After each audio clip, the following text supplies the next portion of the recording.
There will now be an opportunity for silent prayer or meditation.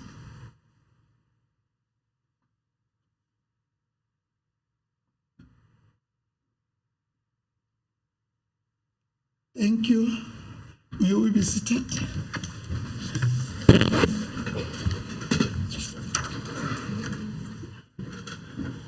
Statements by members.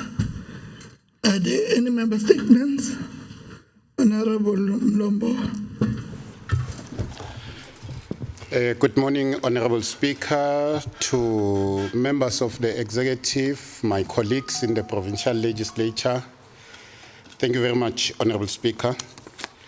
I rise on behalf of the African National Congress, Honorable Speaker, to commend the Motsepe Foundation for their generosity for pumping more millions into the school football and netball programs.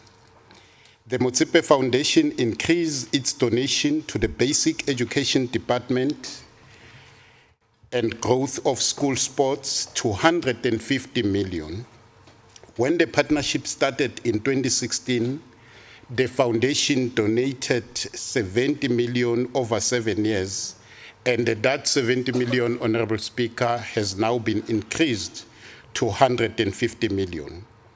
The foundation is committed to investing in the education, development, and growth of the youth in football, in music, in netball, and other sporting codes. Honorable Speaker, it is in fact an undisputed fact that school football, if we put more focus on it and allocate the required resources, the structures and facilities that we should, South Africa football will, among others, be the best, not just in Africa, but in the world.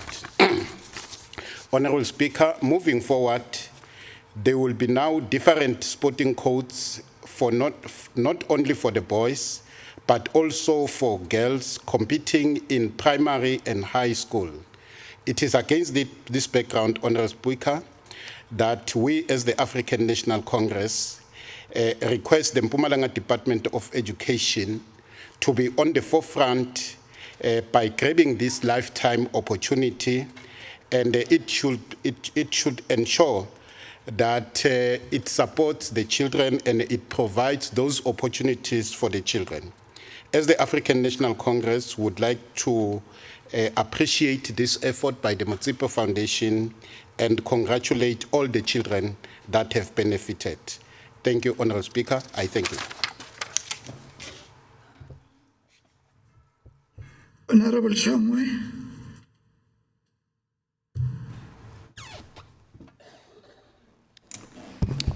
Thank you, Honorable Speaker. Greetings to yourself, to the members of the executive, and to the members of the legislature, as well as the secretary and the staff.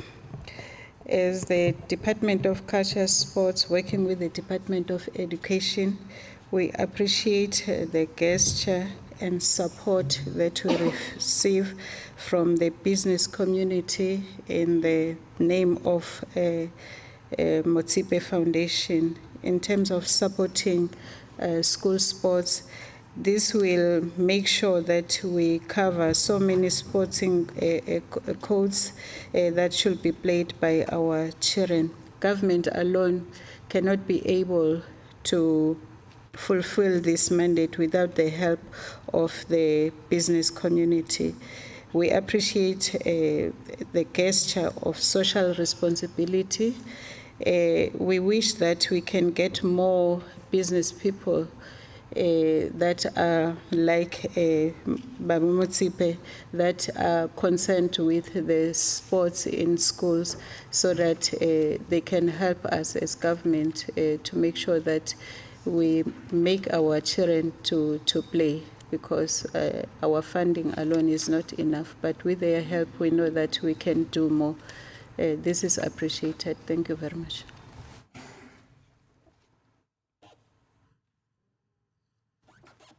Honorable Shongwechisi.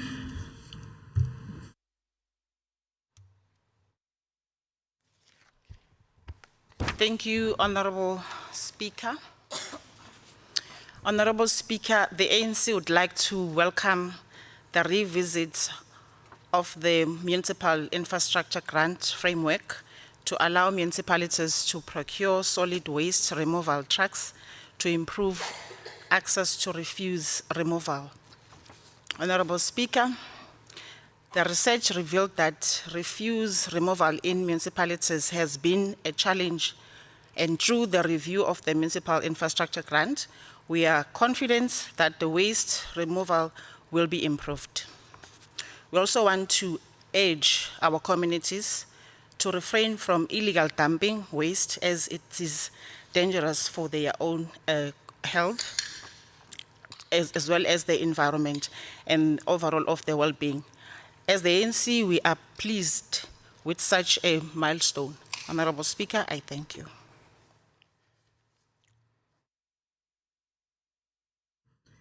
Honorable Msebi.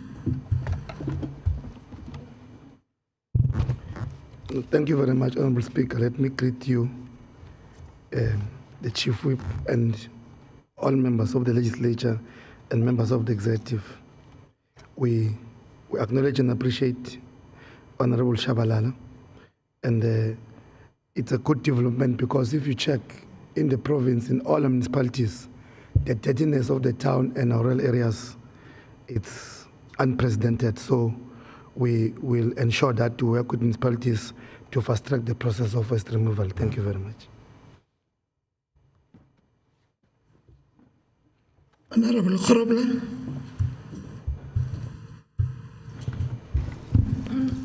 Morning, Honourable Speaker. Good morning to the House at large. I rise to deliver a member statement on behalf of the Democratic Alliance.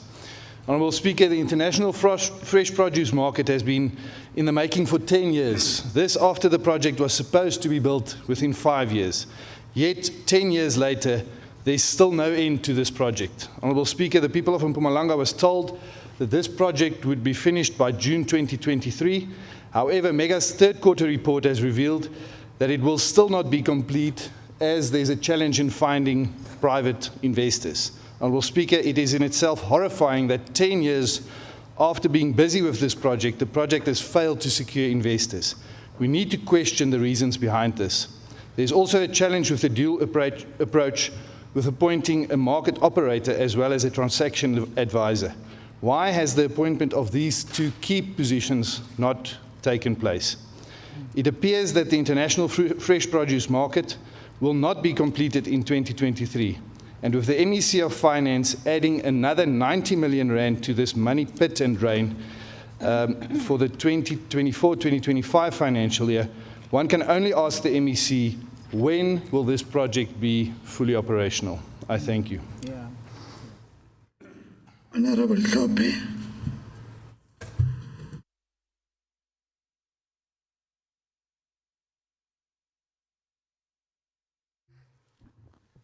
Thank you very much, Honorable Speaker. Greetings to you, Honorable Speaker, members of the Executive Council, honorable members of the Legislature, and all our support staff and management present here. Honorable Speaker, let's welcome the concern raised by Honorable Khrobla. Indeed, it is a serious concern that we are also having as the government, as the Mpumalanga government. However, we are looking forward to finish this project. That's why the allocation is made towards finishing this program of the fresh produce market. And indeed, if all of us we can work together with our communities and make sure that we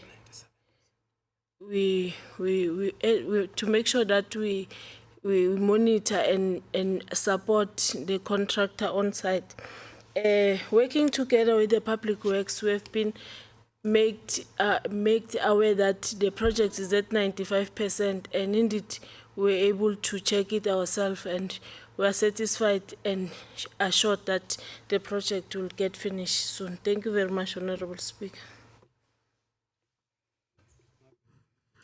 Honorable Nyembe.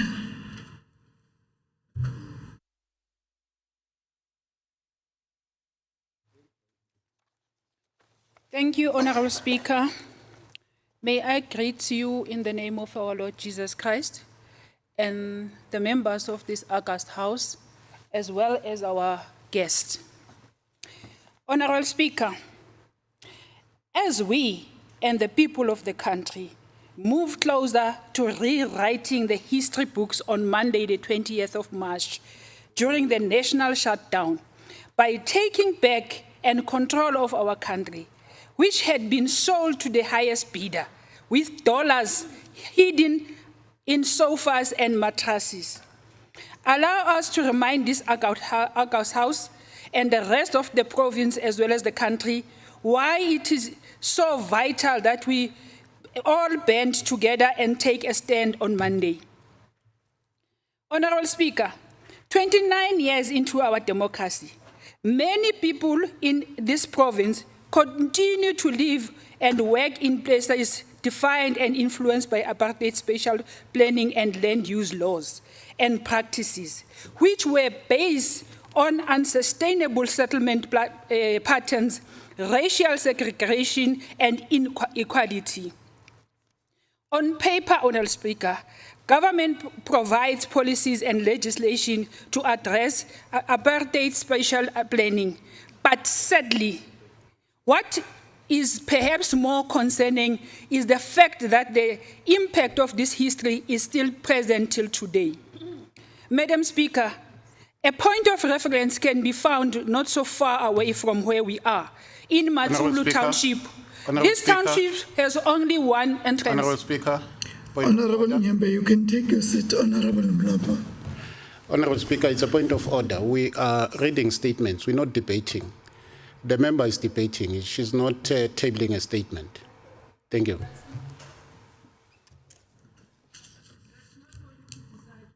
Honorable Nyembe, let me remind you about the Rule 93, which states that a member statement must be 1.5 minutes. Can you please conclude? Madam Speaker, a point of reference can be found not so far from where we are, in Matsulu Township. This township has only one entrance and one exit.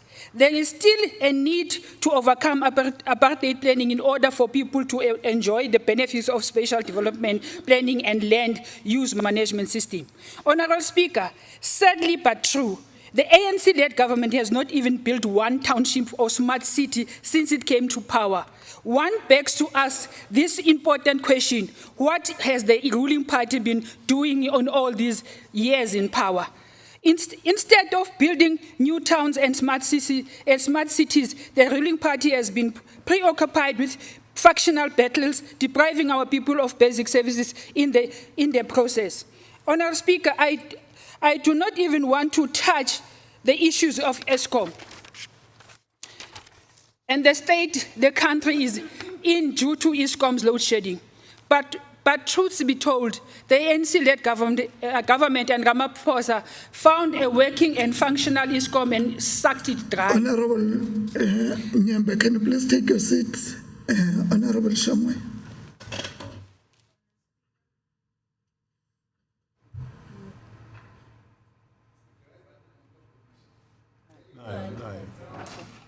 Honourable Speaker, in terms of the rules of the House, the member statement must be 1.5 minutes, and she's beyond that. I was looking at the minutes. Yes, and the Speaker, you have just reminded her, so she must just wrap up. No, Honorable Nyembe, can you please conduct yourself according to the rules? And I have reminded you about the Rule 93, that the statement is 1.5 minutes. Can you please, in less than 10 seconds, conclude?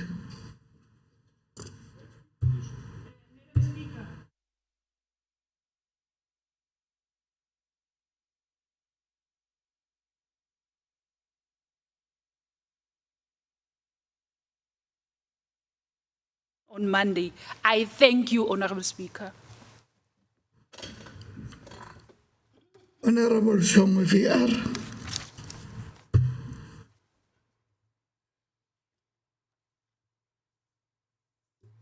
Thank you very much, Honorable Speaker. Let me take this opportunity to greet yourself, Speaker, and the Deputy Speaker, Party, members of the Executive and members of the Legislature, and our visitors. This is my maiden speech after laid off for a very long time in hospital.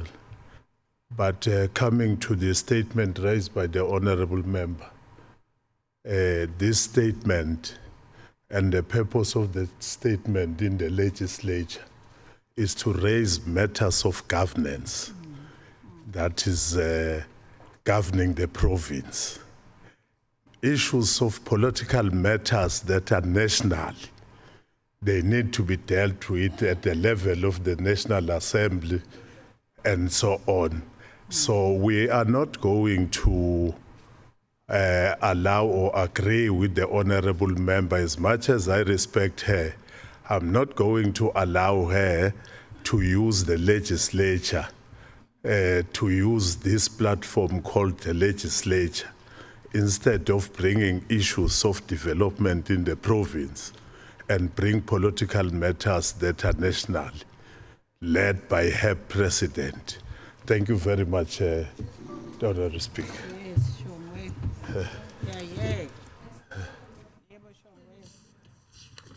Honorable Nyembe, can I please remind you about Rule 37 that states that members not to be interrupted.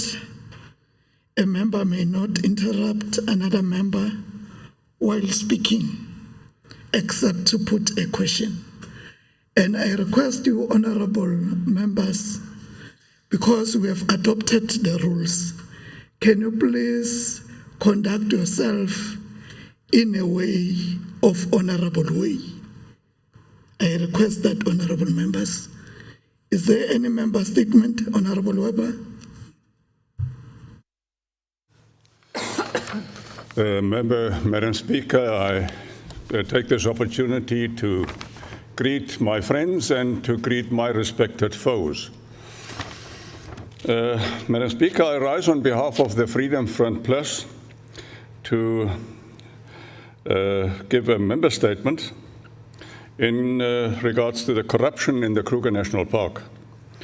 It is extremely concerning that at least 40% of the Kruger Park's law enforcement employees are corrupt.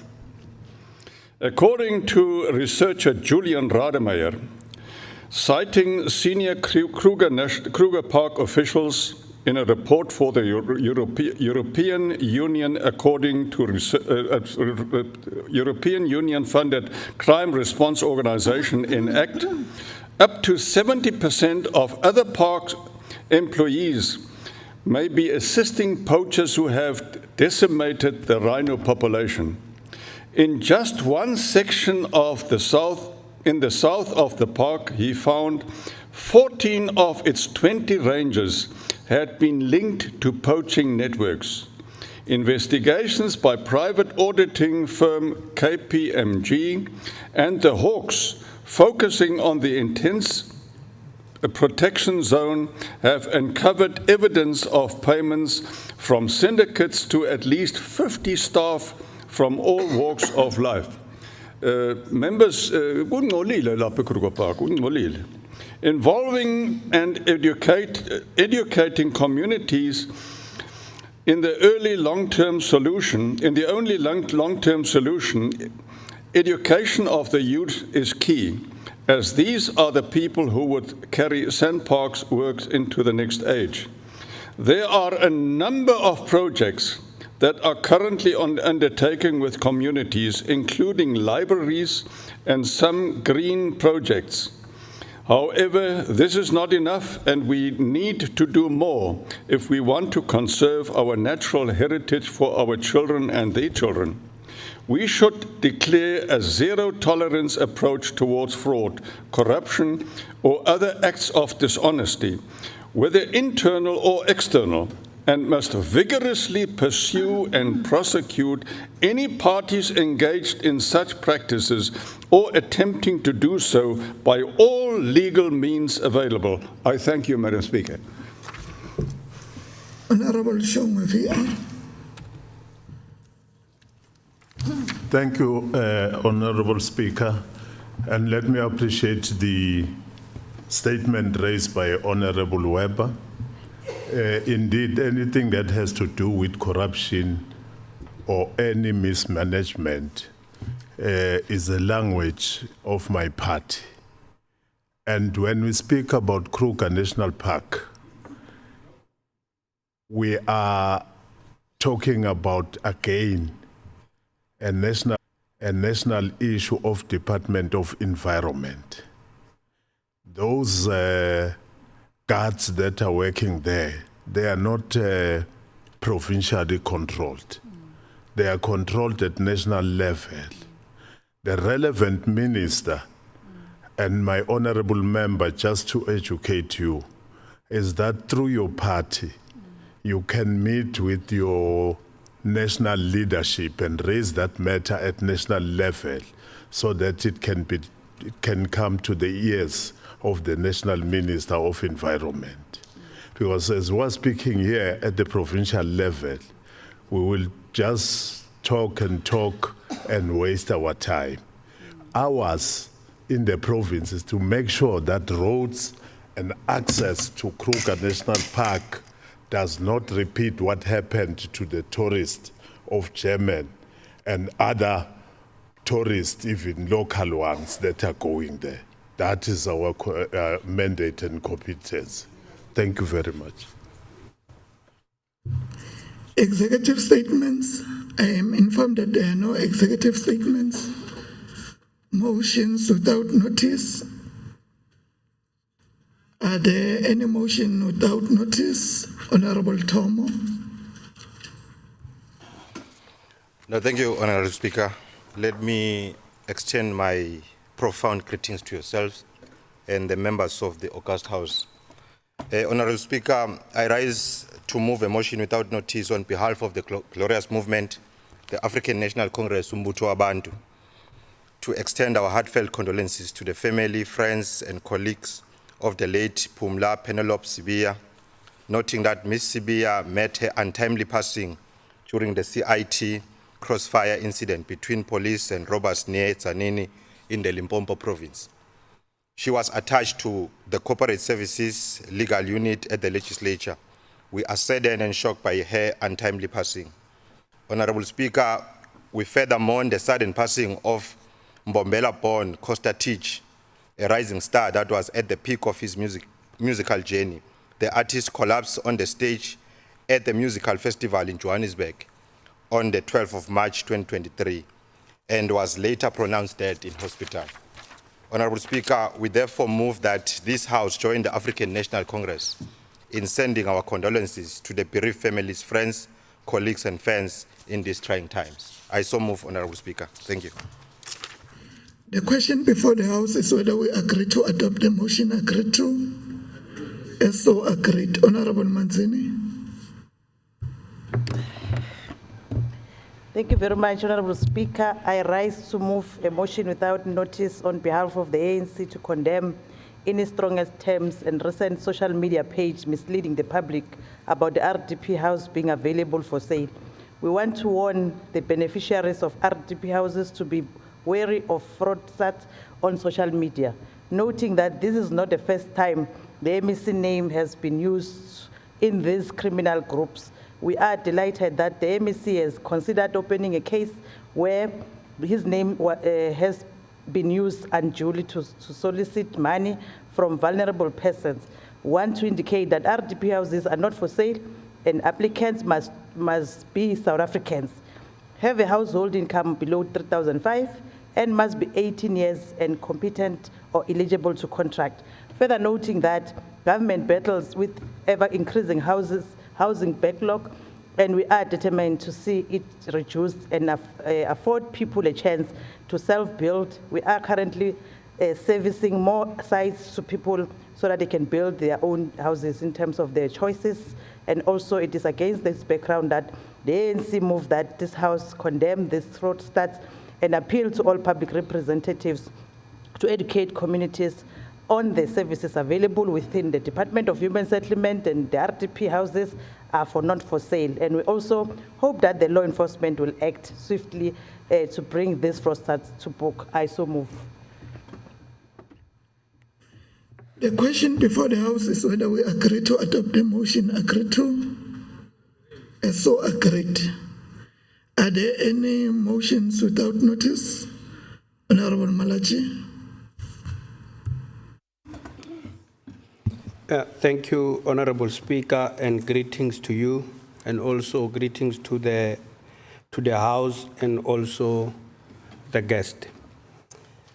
Honorable Speaker, I rise on behalf of the economic freedom fighters to congratulate and applaud the community of Hlubukani within the Bushbuckridge local municipality for contributing money towards the renovation of Hlubukani Primary School. This is after government's many failed promise to build a new classroom in the school, which was initially built by the community of Kantia Trust in 1957 and was now in a state of collapse. Through the community initiative, the school is now once again fully functional with an enrollment of more than 450 learners. I so move. The question before the House is whether we agree to adopt the motion. Agree to?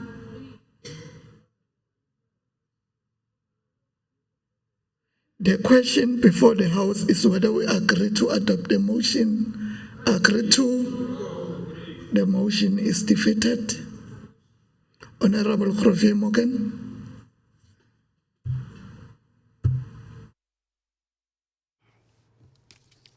Thank you, Honorable Speaker. Greetings to all the members and the guests in the House. Honorable Speaker, I rise on behalf of the Democratic Alliance to deliver a motion without notice. Noting that since the rollout of our scholar transport policy, scholar transport has been a rather contentious issue in our province.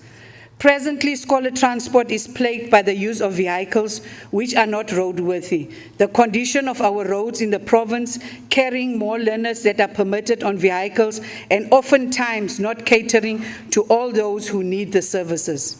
In February last year, a quantum lost control and overturned at the intersection between Mayflower and Dundonald, and this resulted to the loss of 9 lives and injury to 10 scholars.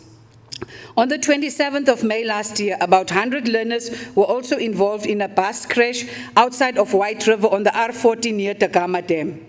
In March this year, 2 children were killed in a crash involving 3 vehicles between Forsman and Emalahleni. Honorable Speaker, 1 life lost is too many. Schoolgoers are our future leaders, and by all means, they need to be protected on our roads.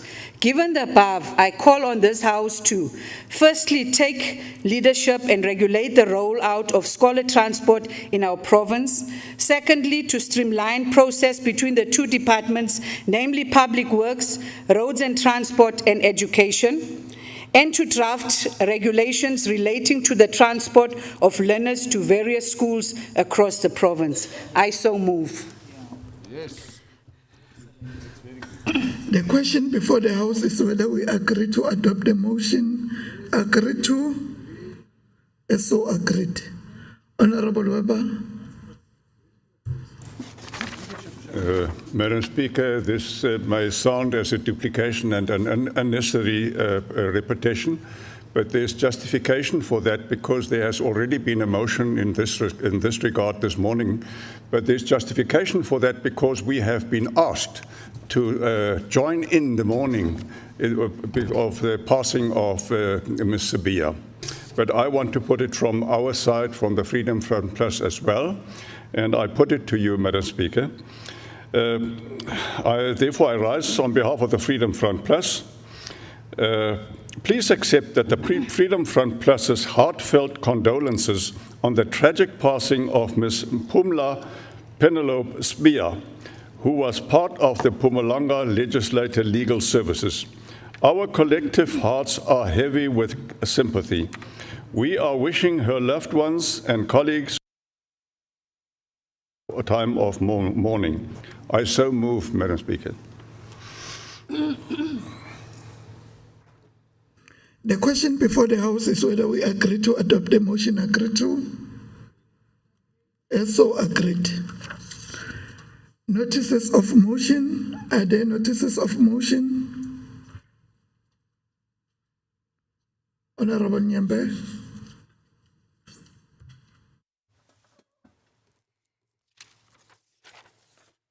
Thank you, Honorable Speaker.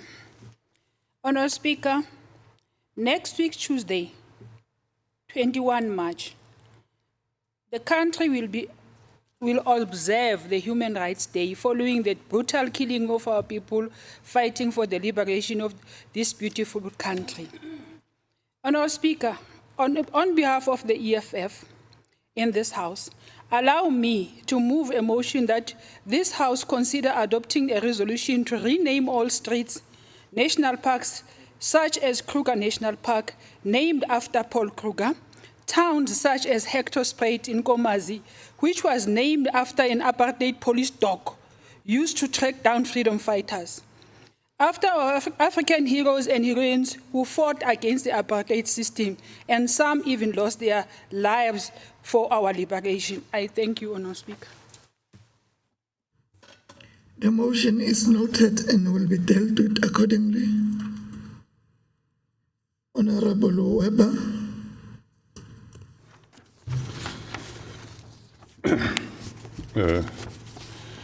Madam Speaker, I rise on behalf of the Freedom Front Plus to give notice of a motion about renewable energy transition.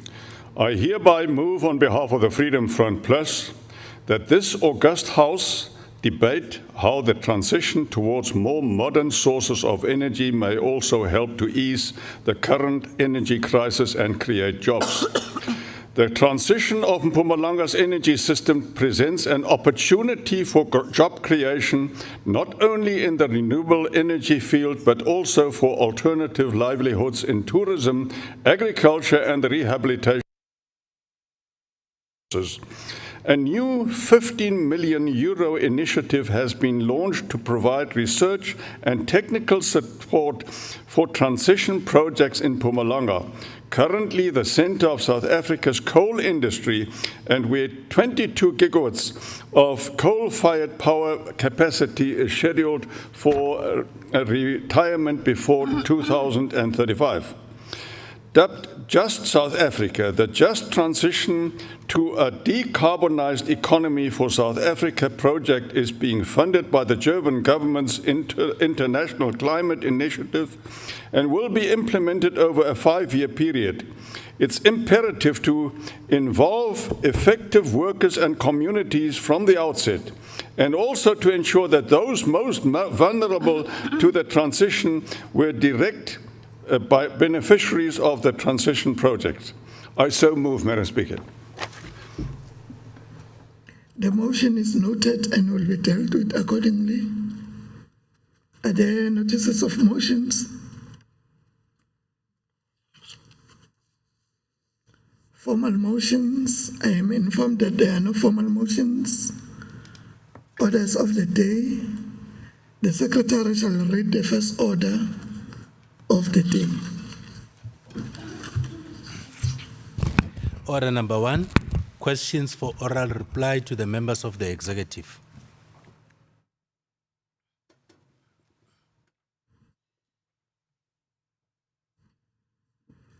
I have a question paper in front of me with questions for oral reply to members of the Executive Council, known as MECs. I am informed that the question paper was duly circulated to all members of the legislature. We'll now proceed to questions for oral reply as they appear on the question paper. The first question is from Honorable MC Sidibe from the EFF to ask the MEC for Culture, Sport and Recreation. We have received an apology from Honorable Sidibe that Honorable Malachi Sidibe. I request Honorable Shongwe to come and respond to the questions.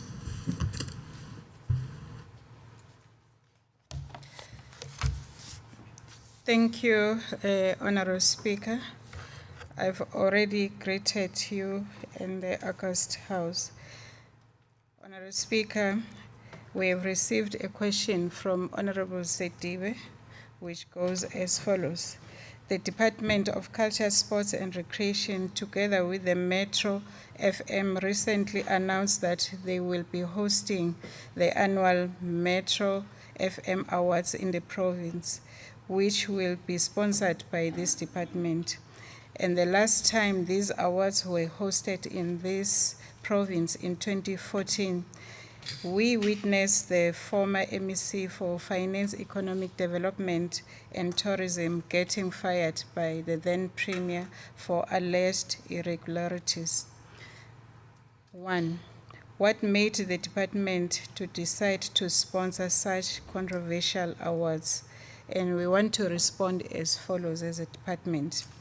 The Metro FM Music Awards are the biggest award ever and a flagship of SABC, which has a viewership of more than 4 million people.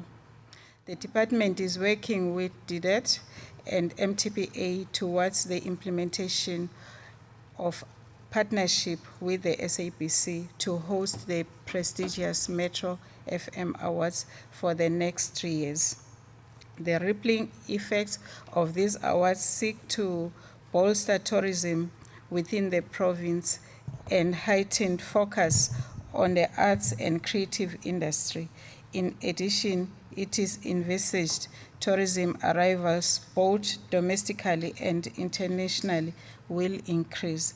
And above that, our guest houses, our restaurants, they will benefit. And we think that as a department, there will be economic spin-off and economic recovery to boost the economy of the province. The second question is, how much is the department spending on these awards? We want to respond that the department has been allocated 15 million to host the awards. That is inclusive of the following package. 1, it is the activations, build up activations through Metro FM live broadcast in Mpumalanga, 5 key tourist sites. Metro FM Awards hosting of the awards in the province with a list of renowned artists in the country to attract audience locally and internationally to boost cultural tourism. Patrons will be subsequently have an opportunity to visit our tourist site in the province. The third question is, there are provincial signature events hosted by people who vote in the province, such as the O13 Summer Blaze, crowning Miss Mpumalanga, the Mpumalanga Jazz Festival, and the Mbombela Tennis Open, and yet they are not sponsored. What is the reason that they don't get funding? And our response is as follows. The department issued a request for proposals for creative workers whose projects assist the department to deliver on its mandate. Some of these projects did not submit their proposals. However, the department has been financially supporting Ms. Mpumalanga for the past 5 years. So you have to do your research, Honorable Member. In 2022, the department financially supported O13 Summer Blaze, which took place on the 3rd of December 2022 in Mbombela Stadium. The support of key cultural events will be continued because of the impact they have on the creative industry and tourism. So your research is wrong. Thank you, Honourable Speaker. Honourable Malachi, do you have a follow-up question? No, I'm covered. Honourable Speaker. Are there follow-up questions from other honourable members? Thank you, Honourable MEC. Honourable members will be invited to attend the Metro FM Awards. Thank you. The next question is from Honorable P.S. Ngomane from the ANC to ask the MEC for health. We have received an apology from Honorable Ngomane, and Honorable Mashego will stand in for Honorable Ngomane. Over to you, MEC. Thank you very much, Honorable Speaker. Greetings to the honorable members of the legislature and also the members of the Executive Council, the Deputy Speaker and the Chief Whip. The question from Honorable P.S. Ngomane to us, MEC of Health.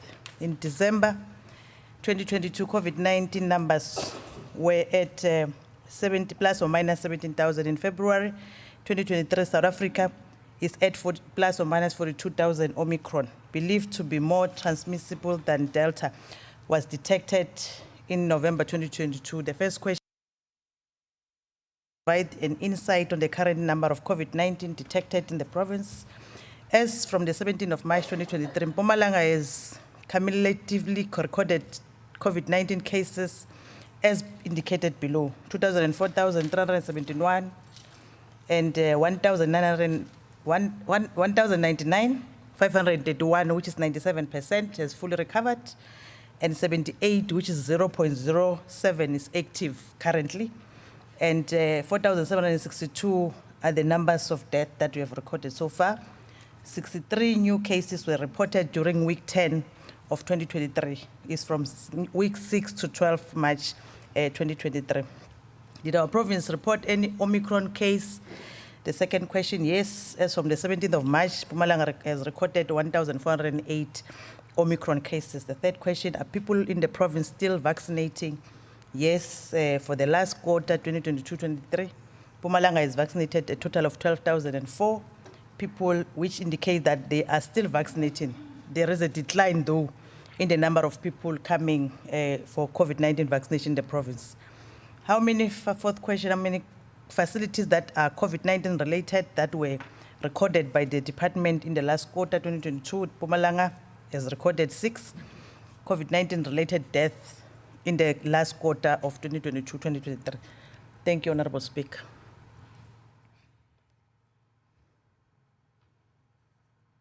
Honorable Mashego, do you have a follow-up question? They were straightforward, Honorable Speaker. Thank you.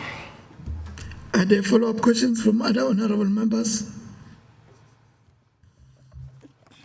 Thank you, Honorable MEC. The next question is from Honorable N. Mahlangu from the ANC to ask the MEC for Public Works, Roads and Transport. Over to you, MEC.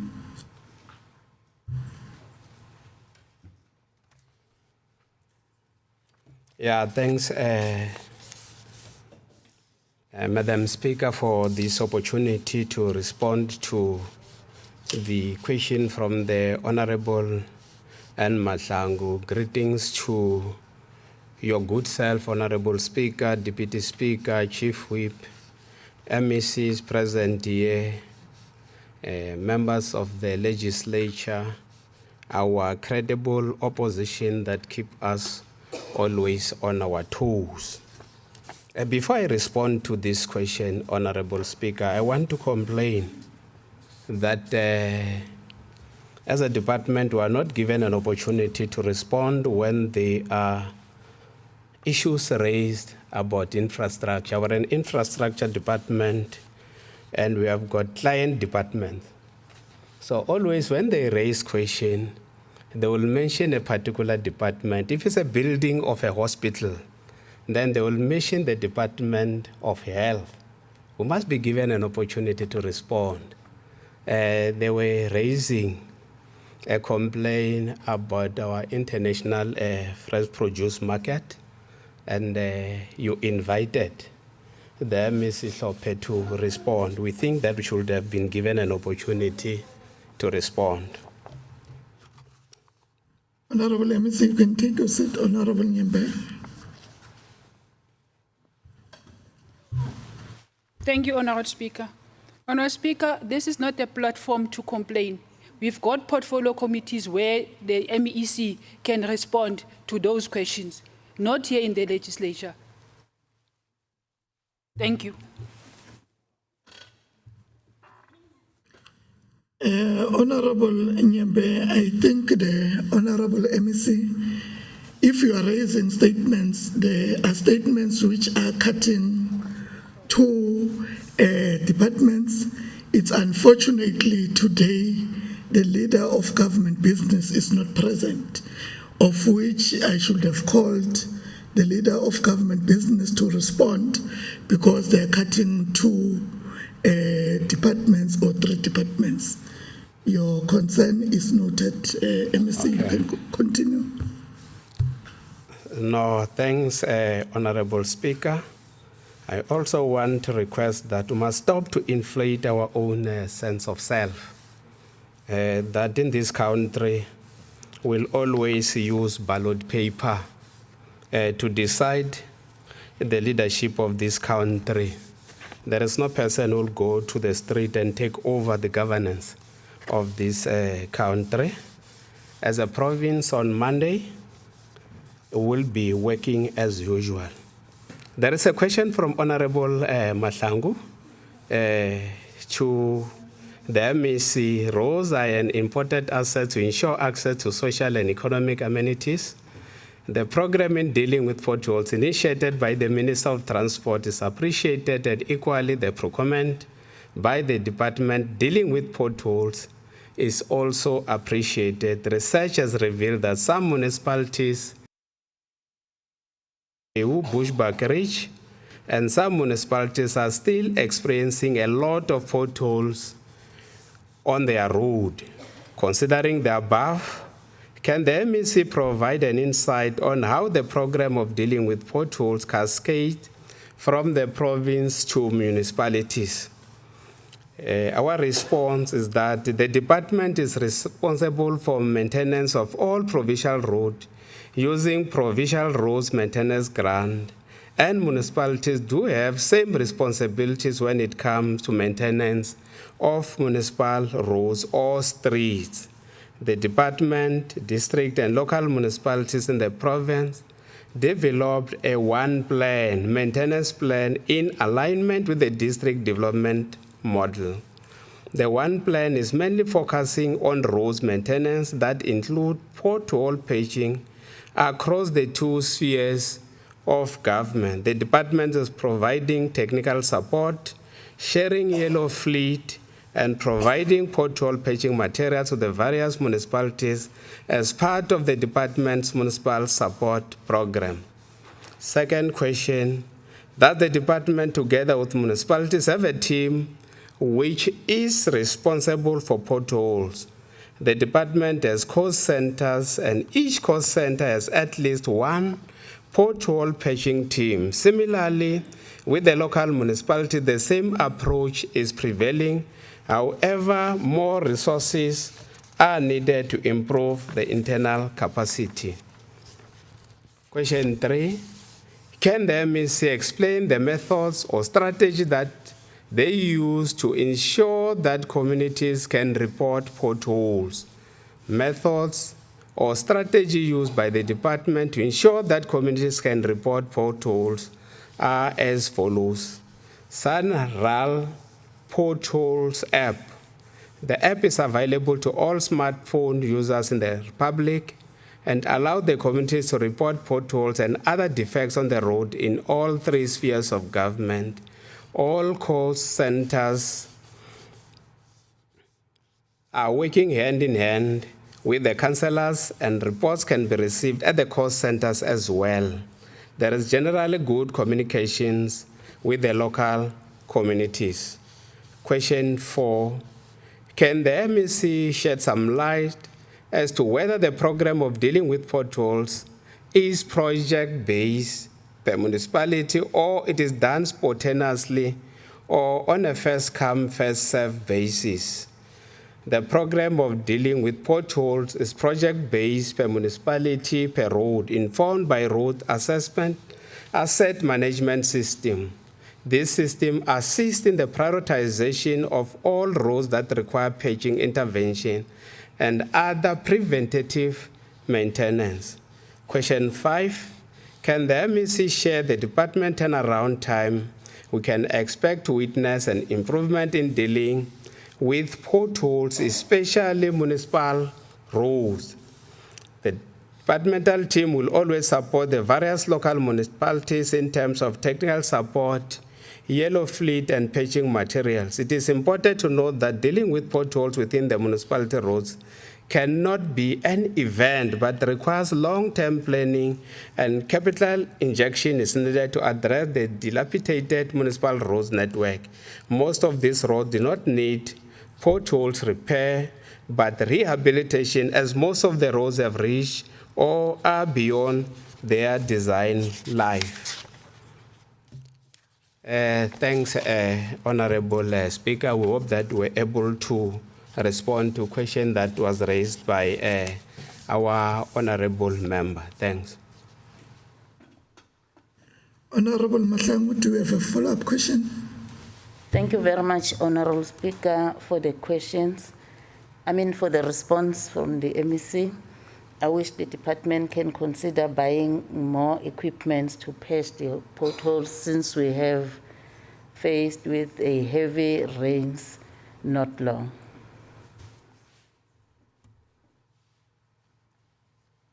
Honorable MEC. Yeah, that is part of our plan. We are going to buy our own yellow fleet, because we said that we want to build the capacity of the department to implement our own project rather than relying more on service providers. Thanks, Honorable Speaker. Are there follow-up questions from other honorable members? Thank you, Honorable MEC. The next question is from Honorable B. Grobler from the Democratic Alliance to ask the MEC for Finance, Economic Development and Tourism. Over to you, MEC.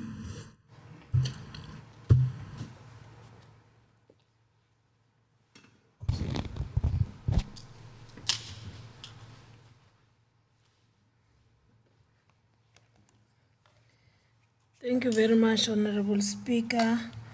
The protocol is observed as it has been observed earlier.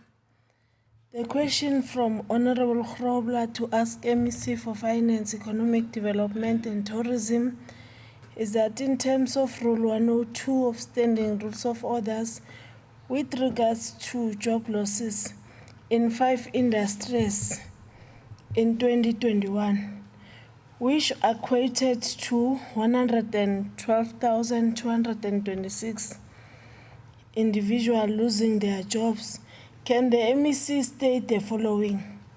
1. What was the impact of 112,226 individuals losing their jobs in 2021? In responding, Honorable Speaker, we're indicating that according to Statistics SA, there were actually 119,865 job losses in 5 economic industries in 2021, and 24,248 job gains at the same time in other industries. The net job losses in the province was therefore 95,617 during 2021. The affected industries were trade, finance, community services, manufacturing, and transport. More than 50% of job losses were from the trade industry, which also includes some job losses from the informal sector and tourism. Many of these job losses were in the informal sector. Job losses has impacted negatively on unemployment, poverty, and inequality. It has also resulted in a higher dependency of government in terms of grants and taxes revenue. The second question was, any investigation done to find out what led to 112,262 jobs lost in 2021, and how government can assist these industries from shedding jobs? The response is that the relevant departments of Mpumalanga provincial government as well as the provincial business sector are monitoring these job losses on a continuous basis and try to work together to mitigate the negative impact of job losses by means of relevant employment plans and strategies such as the Mpumalanga Economic Reconstruction and Recovery Plan, to just mention one, Honorable Speaker, which has the following areas of intervention: 1, infrastructure investment, delivery and disaster relief intervention; 2, growth through industrialization, localization and export promotion; 3, sufficient, secure, reliable energy supply and green economy initiatives; 4, employment stimulus and economic inclusion of women and youth; 5, growth and recovery on tourism; 6, agriculture and food security. The Mpumalanga labor market, just like other provinces, didn't recover in 2021, and the job losses were still very much COVID-related. As already pointed out, many of these jobs were in the informal sector. The department prioritized assistance and support to this important employment sector and hosted 2 informal economy indaba in this regard in 2022. Honorable Speaker, the President of Republic of South Africa, Honorable Cyril Ramaphosa, through the Department of Agriculture, rolled out the PESI, which is Presidential Economic Stimulus Initiative. Through the Department of Education, there was a youth employment that happened of assistant teachers. And in general, these 5 industries recovered well in the first 9 months of 2022 based on Statistics SA quarterly labor force survey data, especially trade, manufacturing and community services. The informal sector and employment specifically recovered well in the relevant period. Question number 3. Does the Honorable MEC foresee higher job losses with load shedding adding to the already strained job market? The response is that based on the research from several credible institutions, we are all aware that load shedding, especially stage 4 and higher, is having a negative impact on our economy and eventual economic growth and even job creation. The quarter 4 of 2023 labor data from SSA is not available yet, Honorable Speaker, to see how load shedding affected job creation in the province in this period. If for analysis, the first 9 months of 2022 labor data, Mpumalanga performed very well from a job creation point of view, with net job gains of 146,320 in January to September 2022 period. There were, however, some of job losses in especially the primary sector. The 13,038 job losses in agriculture can be highlighted in and is a concern. Load shedding can be a contributing factor in this regard, as there are some farmers that are negatively affected by load shedding, especially agro-processing. We welcome the appointment of the new Honorable Minister of Electricity to focus on ending the load shedding in the immediate future.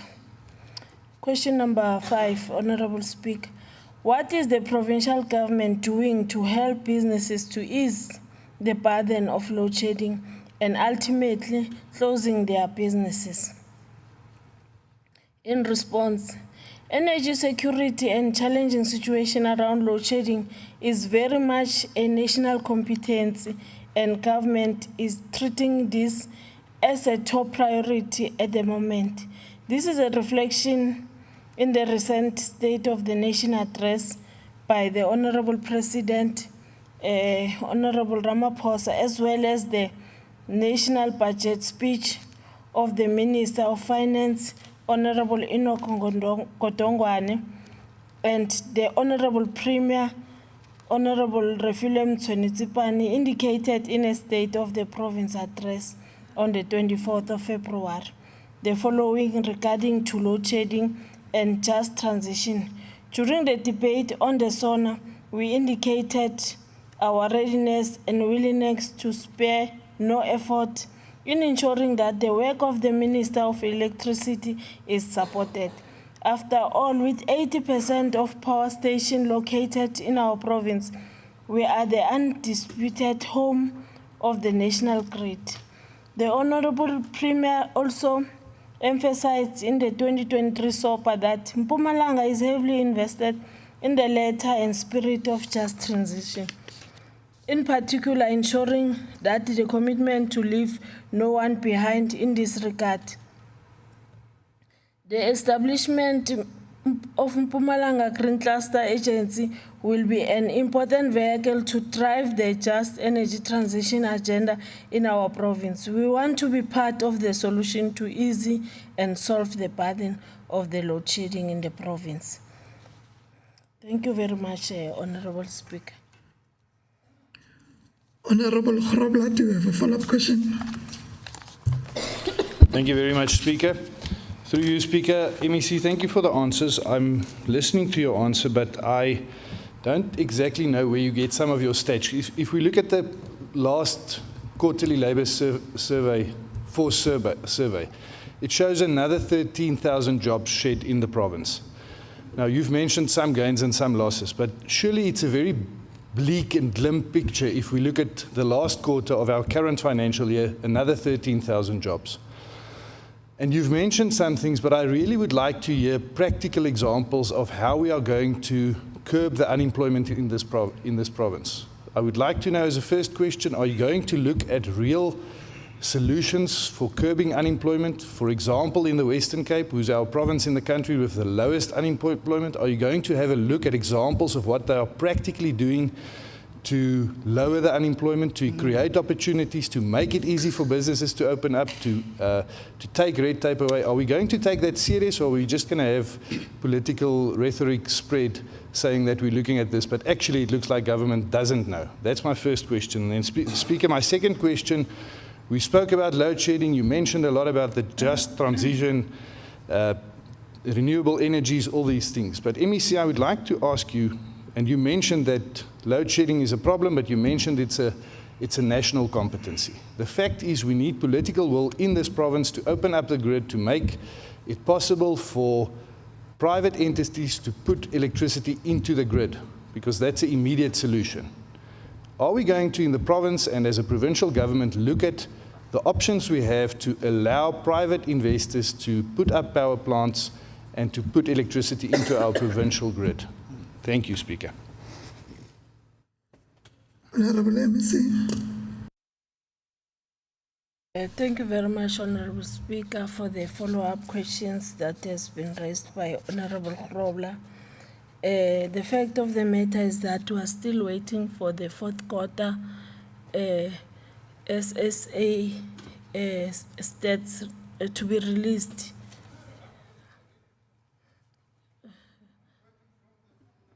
Honorable Speaker, can Honorable Grobler, I request that you must not interrupt. You must not interrupt the Honorable MEC. Honorable Grobler, you have raised your follow-up question. Can you please allow the Honorable MEC? Honorable Grobler, can you please allow the MEC to finish? Thank you very much, Honorable Speaker. Listening is a skill. However, Honorable Speaker, will respond in writing in terms of the questions that he has raised.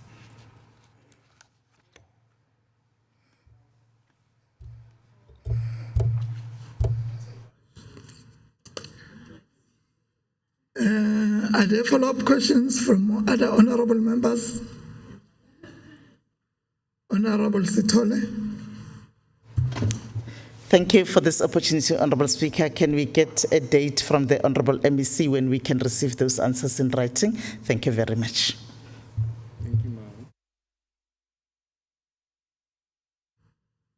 Honourable MEC. Thank you very much, Honorable Speaker. The date will be the 25th of this month.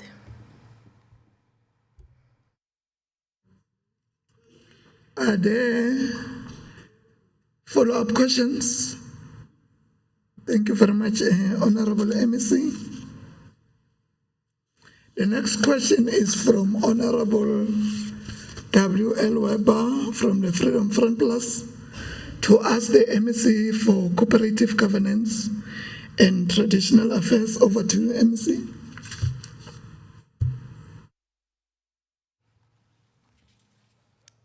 Thank you very much once more, Honourable Speaker, for the opportunity. And let me observe all protocol. The question from Honourable Weber to ask MEC for corporate governance and traditional affairs, it's about an average 14 million of taxpayers' money, which is paid to municipal workers monthly, specifically workers of the Parks and Waste Department for working overtime. This translates to roughly 160 million per year. This is way more than what the law on basic overtime permits. It has come to a point where workers are almost exclusively choosing to do work over weekends and after hours. Furthermore, supervisors are often met with violent threats when they try to implement the correct basic working hours. There is no consequence management for the municipal workers who take advantage of overtime, logbooks that are not signed off by senior managers, yet the payment is still approved. Promises to investigate the situation remain unfulfilled, and in December, more than 16 million was again paid in overtime to these municipal workers. The first question is, what disciplinary steps is the department planning to take against the managers who have failed to fulfill their managerial duties and who allowed workers to claim these exorbitant amounts? The response is, the municipality is currently paying overtime amount to 14 million per month. This overtime is as a result of the shortage of staff, especially the 132 vacant positions of general workers, shortage of equipment and fleet, especially in the waste department. The December and January overtime amounted to 16 million because of the festive season and the number of holidays that are also paid at double the daily hourly rate. The city manager has since requested Ehlanzen District to conduct investigation to the July to December overtime payments and is now awaiting for the finalization of the report for the necessary actions and consequence management to be implemented accordingly. The department continues to engage with municipalities, urging them to address the issues over time. The second question is, the municipal manager of the city, Mr. Wiseman Kumalo, is the accounting officer in this matter. What disciplinary actions will be taken against him? Currently, there's no action that will be taken against him because there's no report or investigation that was conducted indicating his inaction or lack of action on reported cases involving irregular overtime payments. The municipality is still awaiting the report on the investigations conducted by EDM.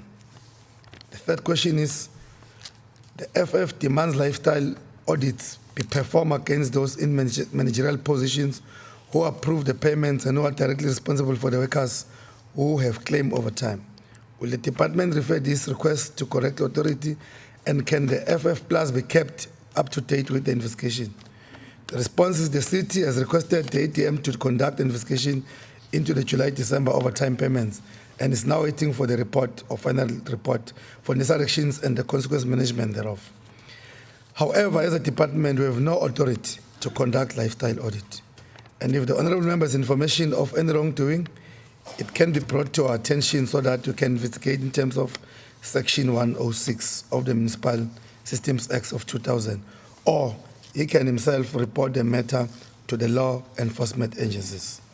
The fourth question is, will the department make any attempt to recover any of these millions? If yes, please provide a detailed plan on how to recover these funds. If not, please state reason. We have continuously urged all municipalities to adhere strict to controls on overtime and ensure that there are no acts of fraud and corruption. The city of Mbombela has already taken disciplinary action against 3 employees involved in these irregular overtime payments. 1 employee was charged and dismissed. Currently on appeal, an instruction to recover was issued to him. 1 employee was charged, took early retirement before the finalization of the case, and an instruction to recover was issued against him. 1 employee in the finance section who was authorizing and making these payments has been charged, currently on a sick leave, and will attend to his case as soon as he comes back. 11 officials from the NH department had their overtime payment suspended and subjected to investigation, currently waiting for the financial report for implementation. Thank you very much, Honourable Speaker. Honorable Weber, do you have a follow-up question?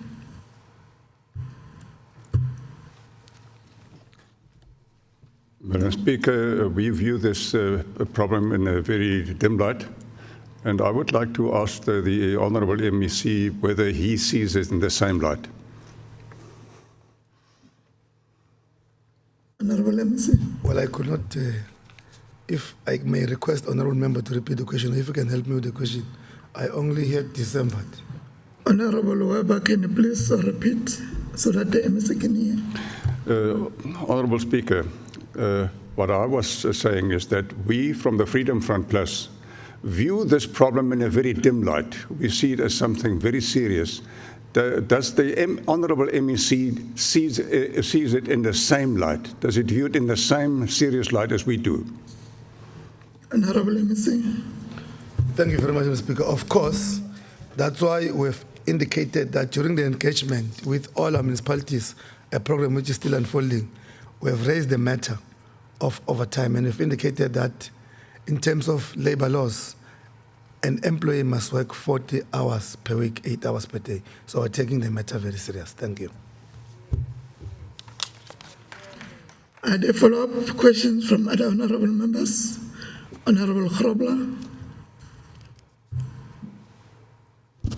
Thank you, Honourable Speaker. Before I ask my question, I just want to compliment the MEC on his very nice blue tie. I've been looking for one like that, but I haven't been able to find it. So maybe afterwards, you must just have I just want to know where you buy MEC. It looks really nice. Especially for next term, you must keep that one. Speaker, through you, MEC, you spoke about the provincial problem because the question was aimed very much at Mbombela, and you've mentioned that you know that it is a provincial problem. And you've touched on how that you are looking at that. I would like to know which one in Mpumalanga is the highest paying municipality on overtime, and then what's the real steps that you are taking to curb this exorbitant expenditure that municipalities have? Thank you. No, probably you must be schooled about the colors of today. This is an advanced detachment color of the NTR, but we'll speak outside after this meeting. It's an advanced color of the advanced detachment of the African National Congress. Now let me respond to the question, which is the highest paying municipality over time. Of course, it's Mbombela or City of Mbombela. That's why we're focusing more on them. The first problem is that they've got 132 vacant posts of general workers. We have requested that they fill those posts, which they've promised that they will do it in this upcoming financial year. But 2, we have requested them to be strict in terms of the issue of 8 hours per day, because it has been submitted as an allegation that workers start to work at 8 o'clock and knock at 11 and wait for overtime. So that's why our focus is in Mbombela in the main. The other municipalities, we've got less of that nature. Thanks. Is there any follow-up question from other honourable member? Thank you, Honourable MEC. The next question is from Honourable NP Mkabela from the EFF to ask the MEC for education in terms of our rules. Roll number 101, questions standing over. A question for oral reply must stand over if a person to whom it is addressed is not present when the question comes up for reply and the question is not replied to.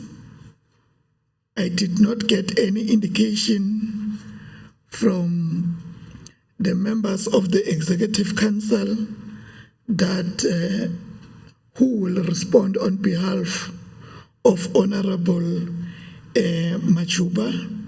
This question will stand over. Honorable Shiva. Honorable Speaker, greeting to yourself. I was requested by Honorable Machuba to stand on his behalf.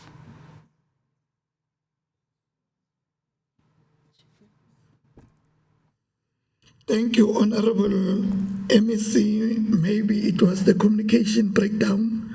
I did not get that information that you'll stand in for Honorable Machuba. And Honorable Mkabela, we've received an apology, and Honorable Nyembe will stand in for Honorable Mkabela.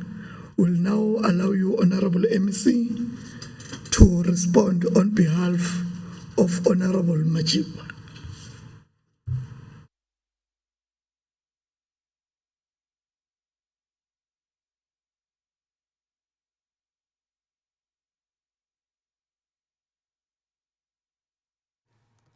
Thank you very much, Honorable Speaker, for an opportunity. Let me greet you, the Chief Whip, and the honorable members. The questions from Honorable NP Mkabela from EFF to ask the MEC for Education. It's as follows. 26 schools within the Buhlabela district are said to have been implicated in the matric cheating scandal. And this means that the learners' results will not be released. The question is as follows. Is the Department of Education in the province engaging with Umalusi to have the results released anytime soon? The response is as follows. As per the regulations governing management of examinations irregularities, the department, through its Provincial Examination Irregularities Committee, the PEIC, is busy conducting investigations and hearings for candidates suspected of being involved in examination irregularities. Those who are absolved from any wrongdoing, their results are released immediately. Those convicted, their sanction await ratification by the National Examinations Irregularities Committee, the NEIC. Due to the high number of implicated candidates, the process is projected to be concluded by the 15th of March 2023. The department is appealing for cooperation of implicated candidates with the investigators to enable speedy conclusion of the cases. The department is striving to process all cases fairly and justly without favor nor prejudice. Roman figure 2. Does the department have a contingency plan in place to assist the learners while they are waiting for their results? And what is going to happen to these learners should the Umalusi final forensics report come back and say there is enough evidence supporting that the learners cheated? The response: yes, the Department of Basic Education uploads the results of those cleared from any wrongdoing onto the debate of institutions of higher learning for admission, concessions, or considerations. This is done with speed to ensure that the candidates are assisted and prejudice is mitigated in the process. For those learners who would be found guilty of being involved in examination irregularities, they will be sanctioned in line with the prescribed sanctions for the different offenses. These sanctions include nullification of the results and or suspension from participating in examinations for a prescribed period. Thank you very much, Honorable Speaker. Honorable Nyembe, do you have a follow-up question?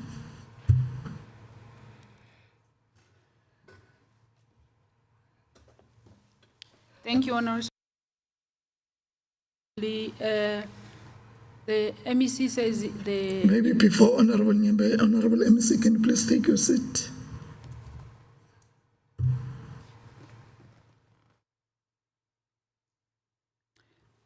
You can continue, Honorable Member. If I heard correctly, the MEC said the investigation will be completed on the 15th of March, which means it is now complete. The student will know what's going to happen to them. Can I confirm that it's now, the examination is now, the investigation is complete?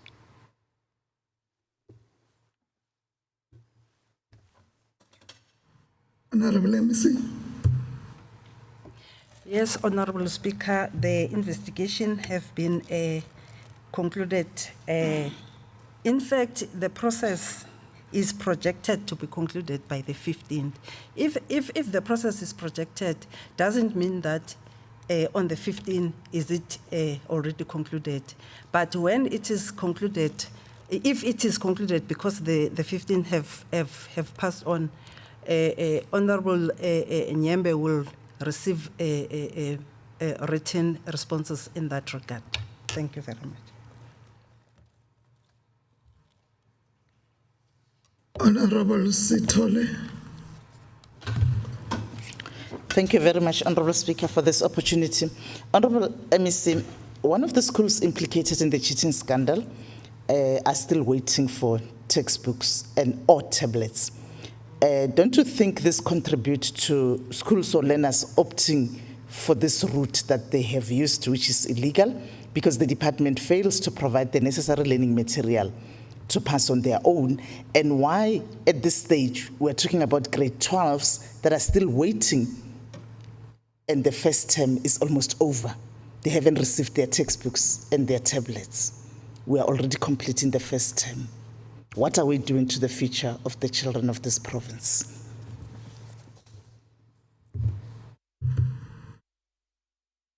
Honorable MEC. Honorable Speaker, although I could not get the exact question from Honorable Sithole, that is talking about the learner that are at grade 12, or the question is based on the questions that I have answers about the investigation that have been done based on those learners that have cheated. Thank you, Honorable MEC. I'll repeat the question. One of the schools that is implicated in the cheating scandal, the department hasn't given the grade 12s of this year the textbooks and the tablets. So is it because the school was involved in the cheating scandal? Because remember, those that are involved in the cheating scandals were last year's grade 12, not this year's. This year's come from grade 11. So they should have received their material by now. They should have received their study material and their tablets. So why is it that we're completing the first term and they still haven't received their material? They still haven't received their tablets. And that is why I'm saying, doesn't this contribute to this behavior that we are seeing in this school? Because the department is not giving them the material. Well, we've already completed the first term. Come November or October, when they're writing their exams, then they resort to what the question is about. So my question is, why are we completing the first term without these learners in grade 12 haven't received their textbooks and their tablets? That's my question. Thank you. Honorable MEC. Okay, no, thank you very much, Honorable Member. Give me an opportunity so that I can go back and check that. I will respond, the department will respond in writing, Honorable Speaker, because I cannot now say that what the Honorable Member is asking, is it true or false, but may I be given an opportunity to go back and check that? We will then respond. Thank you very much.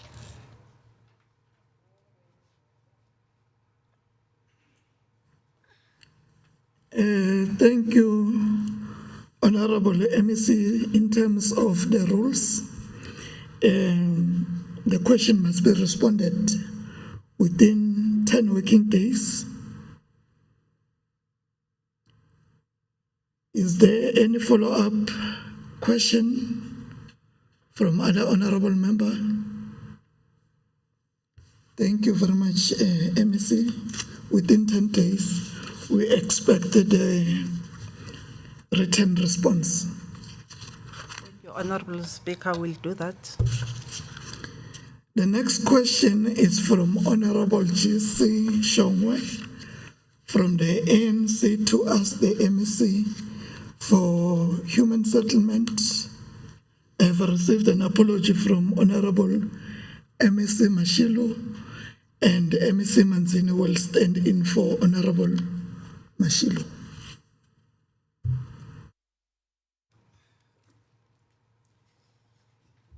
Thank you, Honorable Speaker. The question from Honorable G.S. Shabalala to ask the MEC for human settlement. Honorable MEC, there is a clarion call for the formalization of rural and urban squatter camps in almost all our municipalities. There's also a desperate need to build RTP houses to eradicate this squatter camp. The first question is the MEC, Honorable MEC, aware of the increasing squatter camps in both our rural and urban areas? The response is yes, the department is aware of the increasing number of informal settlement in the province, and the National Department of Human Settlement initiated the upgrading of informal settlement program. To support the program, NUSP was established to provide support to municipalities. NUSP is aimed at strengthening the capacity of provincial and local government to effectively facilitate a participatory, in situ and incremental approach to the upgrading of informal settlement. As such, the provincial department has been allocated the Informal Settlement Upgrading Partnership Grant, which is funding that has been allocated to deal with the upscaling and upgrading of informal settlement. As one of the requirements of the grant, the Provincial Informal Settlement Upgrading and Management Strategy was developed in order to come up with strategies and mechanisms to upgrade informal settlement. For formalization of informal settlement and other requirement was the development of upgrading plans for municipalities in order to ensure that these informal settlement are prioritized and well budgeted for. The second question, how far is the formalization of these squatter camps in the above mentioned areas? The department is currently busy with in situ upgrading informal settlement in various municipalities, Nemalahleni local municipality, where we are currently 14 formalized or upgrading of informal settlement projects, which are at various development stages in both town planning and servicing of site. This project include even 6 and 16 Hlalani Kahle, Extension 3, Section C, even 4096 and 4098, Hlalani Kahle Extension 16258, 290 and 1443, Hlalani Kahle Extension 3, Section L, even 10025 and 10026, Kwakuka, Extension 16, to list only a few. These informal settlement can therefore be classified as under urban areas. In Tembisilane, informal settlement upgrading is currently underway for Sun City, AA Moloto South, for Mandela Extension, Polar Park settlement, and recently started with the formalization of Mpumelelweni settlement.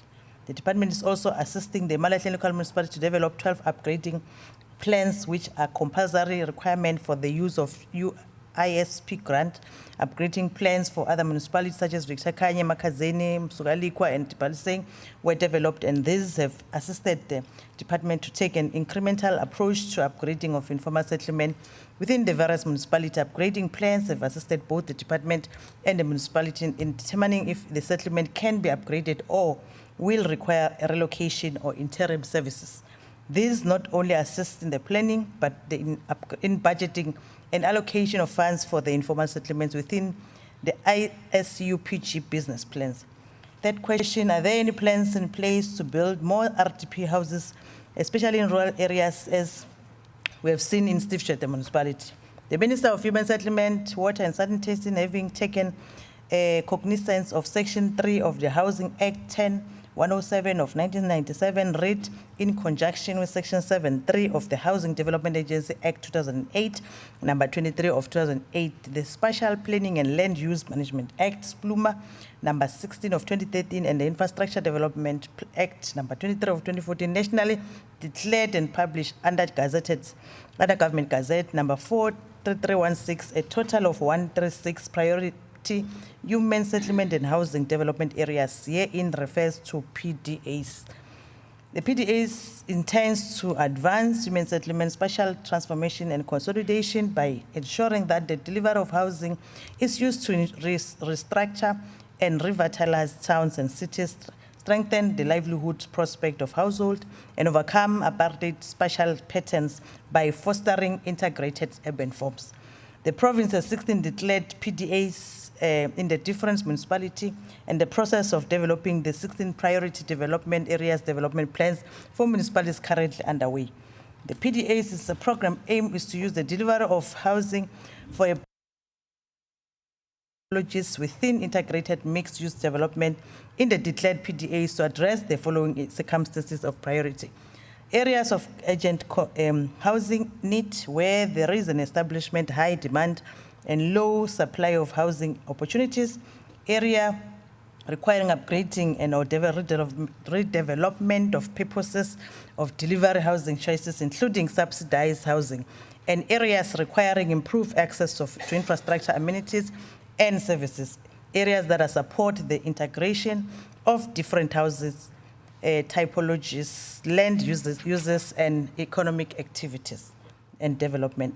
Ultimately, the impact must be spatial transformation of undesirable settlement patterns emanating from past practice and creating of new human settlement to transform entrenched spatial patterns which have historically exacerbated social inequality and economic inefficiency, to revitalize, renew, and develop area post-apartheid spatial legacy, and to achieve a balance between spatial equity, economic competitiveness, and environmental sustainability. The department is currently busy with numerous integrated human settlement projects all over the province, which will not only alleviate the housing backlog, but will also offer different housing opportunities for all income and social groups, as well as assist with informal settlement in areas where relocation may be required.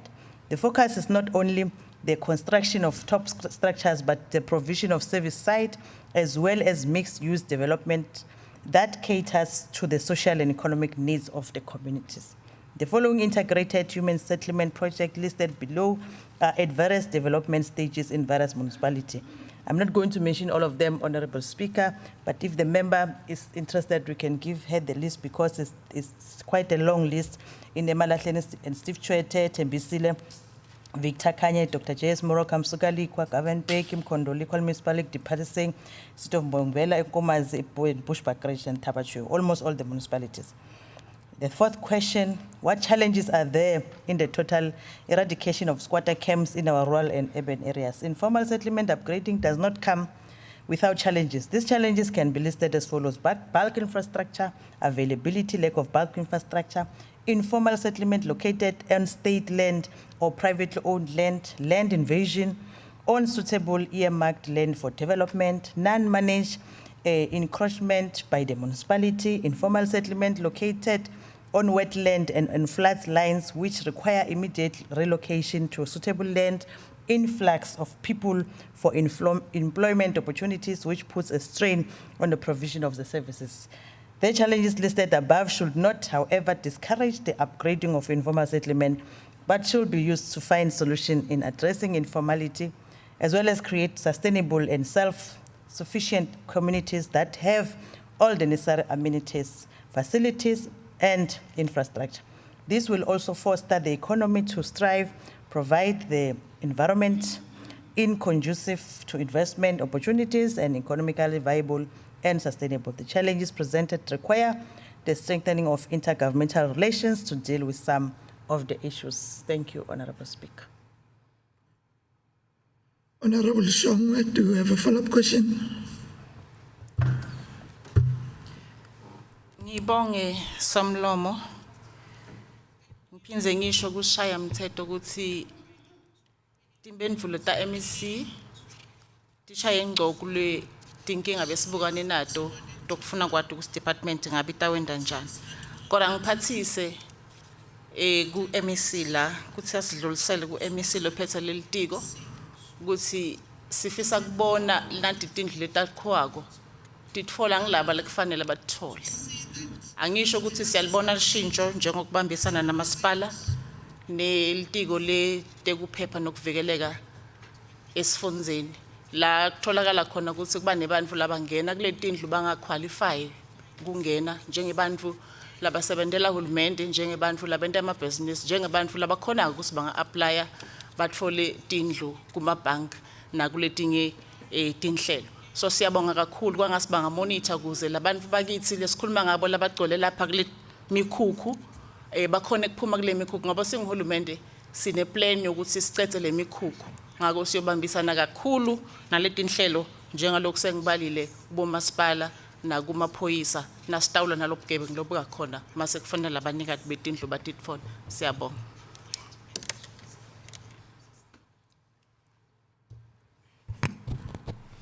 Honorable MEC. Yes, we really appreciate the question and input by the honorable member. Indeed, it is correct. Hence, as a department, there are service sites that are there so that those that qualifies to build their own houses no longer become part of those that are now also in the list of the RDPs, because there is a middle class that is missing sometimes. They can't afford in terms of going to the bank and get money, but they can afford to build their own. Hence, the service side is meant for those. So we appreciate your input, Honorable Member. Honorable Nyembe. Honorable MEC, take your seat. Thank you, Honorable Speaker. Honorable MEC, ngizwacela ukuthi usindlulisele nawo umlayezo ku-MEC waka Human Settlement. The past 2 days besise Governing Mbeki, and Eliandra, known as Leslie, sicishe sangaphuma singama members of parliament ngenxa yezindlu okuthiwa zakhiwa ngo-2015 azifulelwanga zisasele sibheke phezulu. And then kunabantu abasusiwe kwathiwa bazowakhelwa babekwa kwezinye indawo baloku balindile nabo ngalama RDP. Ngakho ke ez bebasitshela singayanga investigate besicela ukuthi uMC ayosibhekela lapha eLiyanda ngoba next time sizothi sihambisa okunye sifike singaphumi ngenxa yalezi ndlu ezasala zibheke phezulu zingaphelanga. Ngiyabonga. Honorable MEC. No, thank you very much. It is noted. We are going to go back and check as honorable member is indicating. Honorable Khrofe Moken. Please take your seat, Honorable MEC. Thank you, Honorable Speaker. It's very difficult to ask a follow-up question if there's a stand-in MEC because you don't get the responses you want. But anyway, my question to the standing-in MEC, yearly in this department, it has failed to meet set housing outputs, the targets, and also issuing of title deeds. How is this department going to rectify this so that we can deal with our housing backlog? Thank you. Honorable MEC. Thank you very much. Even though I'm a stand-in MEC, but I know that in terms of the budget, we had the budget adjustment just now because the department got, I think, MEC Treasury 300 million because of the good work that they've done. Then they took money, budget from other provinces to this province so that they can spend that allocation. So that is what I know of as a stand-in. I might not know what you're raising, but the department, as a matter of fact, even the members knows because in terms of the adjustment, they were given extra allocation because of the spending that, and it's not for the first time, if I recall, that the department has been given extra allocation because they spent their budget. Thank you very much. Thank you, Honorable MEC. You can take your seat.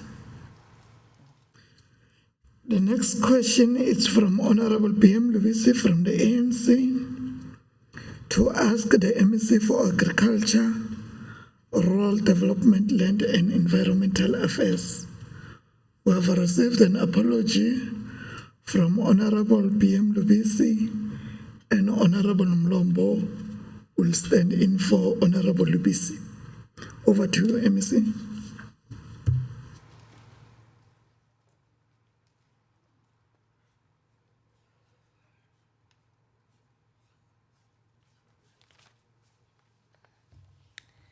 Thank you very much, Honorable Speaker. The question is from Honorable B.M. Lubisi. It's as follows. Several community associations, CPAs, are experiencing squabbles within the province. Some have been reportedly mismanaged, whereby beneficiaries have not been paid for years as a result of those CPAs were placed under curatorship. For example, Mawewe CPA. Question, how many CPAs are in good standing and well run in the province? The answer, the province has 27 CPAs in good standing. How many CPAs have been reportedly mismanaged and subsequently placed under curatorship? The province has 1 CPA placed under curatorship. Roman figure 3, how is the provincial and national departments planning to resolve the Mawewe CPA matter together with other related CPAs? The Department of Agriculture, Land Reform and Rural Development, DARLAD, had several meetings with both parties of Mawewe CPA, concerned group and interim executive committee, including their legal representatives, wherein an agreement was reached that they will go to an elective annual general meeting. An activity plan leading to an elective AGM was developed with both groups, which was even shared with the court as follows. The 4th of March 2023, the department will convene a special meeting with community or beneficiaries of Mawewe CPA to explain the process towards an elective AGM, which will include the process of updating the beneficiary list and confirmation of elders, community representing all settled portion. The elders committee will assist in updating the beneficiary list. On the 1st of April 2023, consolidation and adoption of the updated beneficiary list from both groups. On the 6th of May 2023, conducting an elective AGM.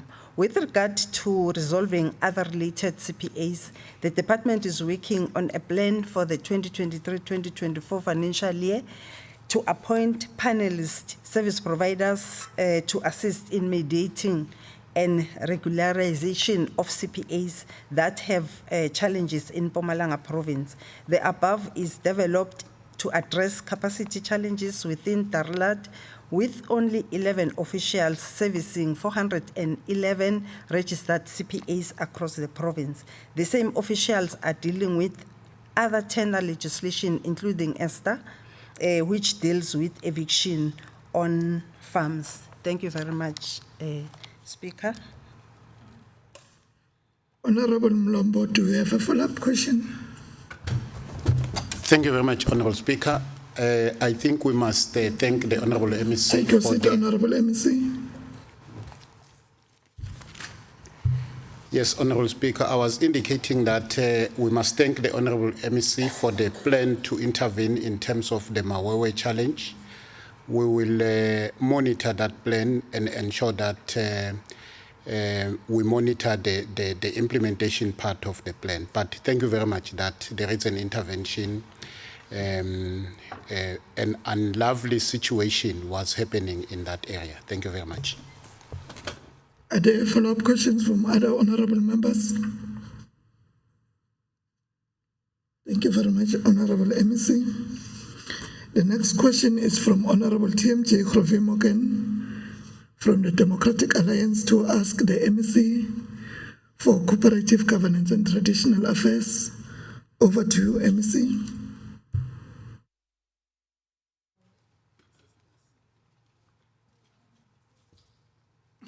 Thanks once more, Honorable Speaker, for the opportunity. Honorable MEC, the question is as follows. The 2022 Blue Drop report painted a rather grim outlook for the quality of our water supply system in the province. In keeping with the above analogy, will the MEC answer the following questions? 1, how many residents in the province have access to safe drinking water? The response is according to the General Household Survey, which was conducted in 2021, the province has a total of 1.35 million households, that constitute 87.9% of the 119 million. Of these households, they have access to drinking water. The second question is, as 56% water supply system do not reach microbiological compliance, indicating the presence of E. coli and facile coliforms from microbiological failures, what has your department done to rectify water supply systems in the province? As a department, we have entered into memorandum of understanding with the Dutch Water Authority in collaboration with the Department of Water and Sanitation on the implementation of the Blue Deal program aimed at improving water quality through the provision of support to municipalities such as Emakazeni, City of Mbombela, and Commerce. The focus of the support is on both water treatment and wastewater treatment plants. The department has also directed that between 50% to 75% of allocation to municipalities from the MIG is prioritized to water and sanitation. Consequently, in 2022-2023 financial year, an amount of 1.1 billion, which is 53% of the 2 billion allocation, is prioritized to water and sanitation project. It is through this effort that a number of projects for refurbishment and upgrading of wastewater treatment plant are under implementation in various municipalities. Municipalities have also been directed to improve on the operations and maintenance on their water system, which include wastewater treatment plants. As part of support to the municipalities, the department, through the DBSA, is implementing an asset care program aimed at improving operations and maintenance in municipalities such as Lekwa, Emalahleni, and Koven Mpegi. Question 3.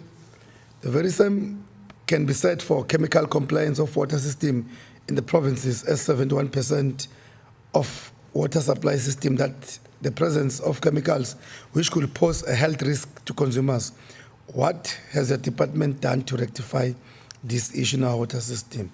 The response is, as a department, we have initiated an initiative to ensure the training of process controllers on the operation of treatment plants in an effort to reinforce existing technical skills for competent operations of all treatment plants.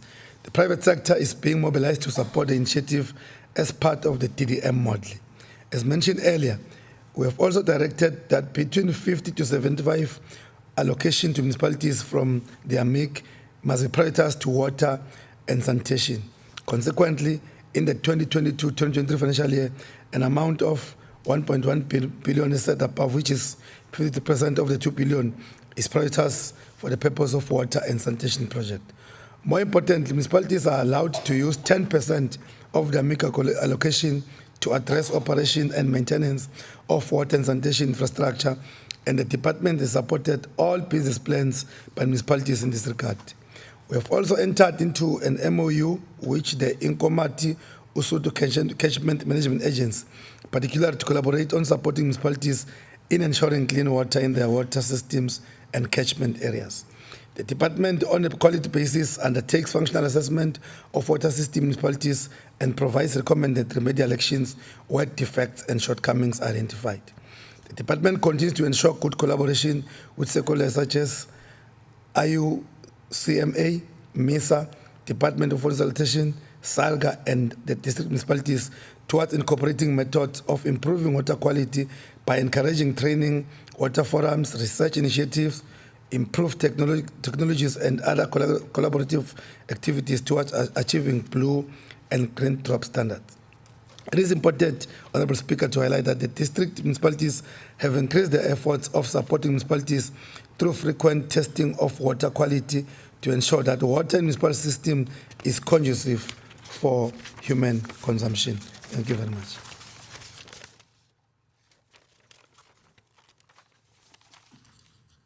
You can take a seat, Honourable MEC. Sorry. Then there's a fourth question that speak on the Blue Drop report goes far as to state that if the above issues are not rectified, boil water notices must be issued. Has this been done, and if not, why? The response is there's no issuing of boiling water notices that has not been done. In as much as it can be acknowledged that there are challenges that exist in some water treatment plants, water quality in the province, it is believed to be safe for consumption. This is also proven by the fact that province has not recorded any outbreak of waterborne diseases as a result of water quality provided to communities. In most cases, where the high risk of water quality is identified, municipalities are supported to ensure the water quality is improved. The department, in particular, during a period of disaster where the risk of contaminated water is high, always make available water sachet for water purification to municipalities for use by public to improve water quality. The last question is, to the MEC knowledge, how much money will be needed to make our drinking water safe for all residents of the province? The response is, the challenge of growing population in the province demands the upgrading of water and sanitation infrastructure, not only infrastructure for drinking water. Currently, as indicated earlier, the 1.1 billion, which constitutes 53%, has been set aside for such a purpose. More importantly, there's an additional 1.6 billion set aside in the current financial year for water and sanitation infrastructure through grants such as RPIC and WSIG. To expedite delivery of reliable and well-capacitated infrastructure to provide water to communities, the allocation from these grants should be doubled on an annual basis. In the immediate, the refurbishment project on water systems quality and implementation across municipalities will also assist in improving water supply and water quality. Honorable Khulufia Morgan, do you have a follow-up question? Thank you, Honorable Speaker. I appreciate the detailed response from the MEC, but what I would like to ask is, so we can tell the residents that the water is safe now for drinking. I just want confirmation from the MEC on that. Thank you very much. Honorable MEC. Thank you once more, Honorable Speaker, and thanks you, Honorable Morgan. Yes, the water is safe. If there's any pick-up, immediately they indicate to us, we'll communicate through various communication channels, including media and electronic and print media. Thank you very much. Are there follow-up questions from other honorable members? Thank you, MEC. The next question is from Honorable NPM Kabela from the EFF to ask the MEC for health. Honorable Nyembe will stand in for Honorable Mkabela.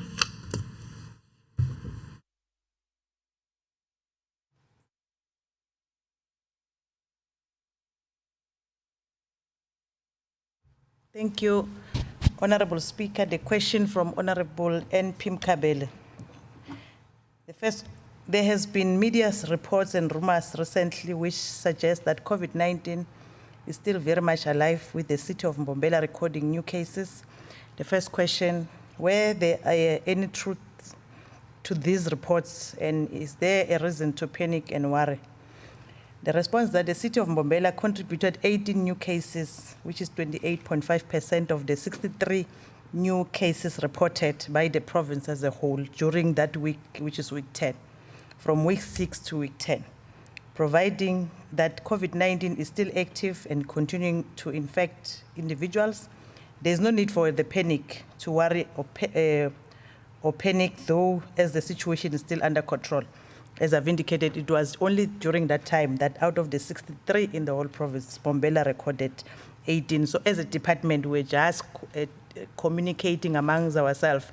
So it happened that it goes out, something that was not meant for the public, but to say, even though it was 18, but we wanted to facilities to take note of that and to put measures in place.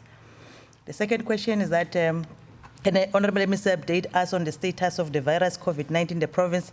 I don't know whether I should repeat because I've just did in the previous one and the states are the same, Honorable Speaker.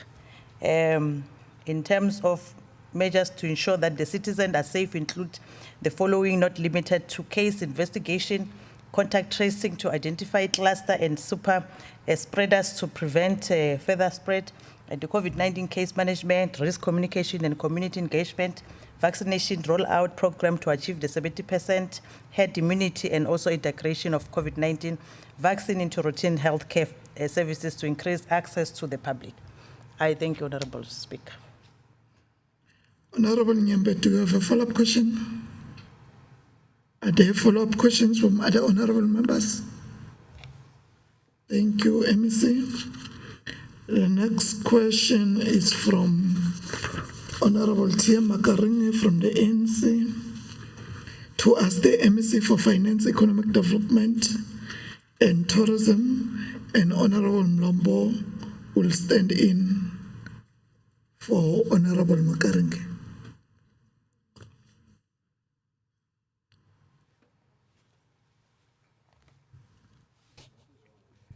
Thank you, Honorable Speaker. The question reads as thus: the community of Victor Khanye municipality is unable to access jobs in the surrounding mines because of shortage of institutions that needs to provide training and skills in the area. Is the Honorable MEC aware about these challenges?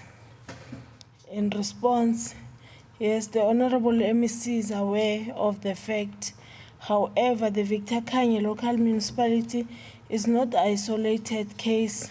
Hence, the Department of Mineral Resources and Energy, the DMRE, which is the custodian of the mineral sector within the province, is addressing this problem by issuing mining rights with strict conditions to local employment and empowerment. Currently, the DMRE is utilizing the following mechanism to address the lack of local participation within the mining sector.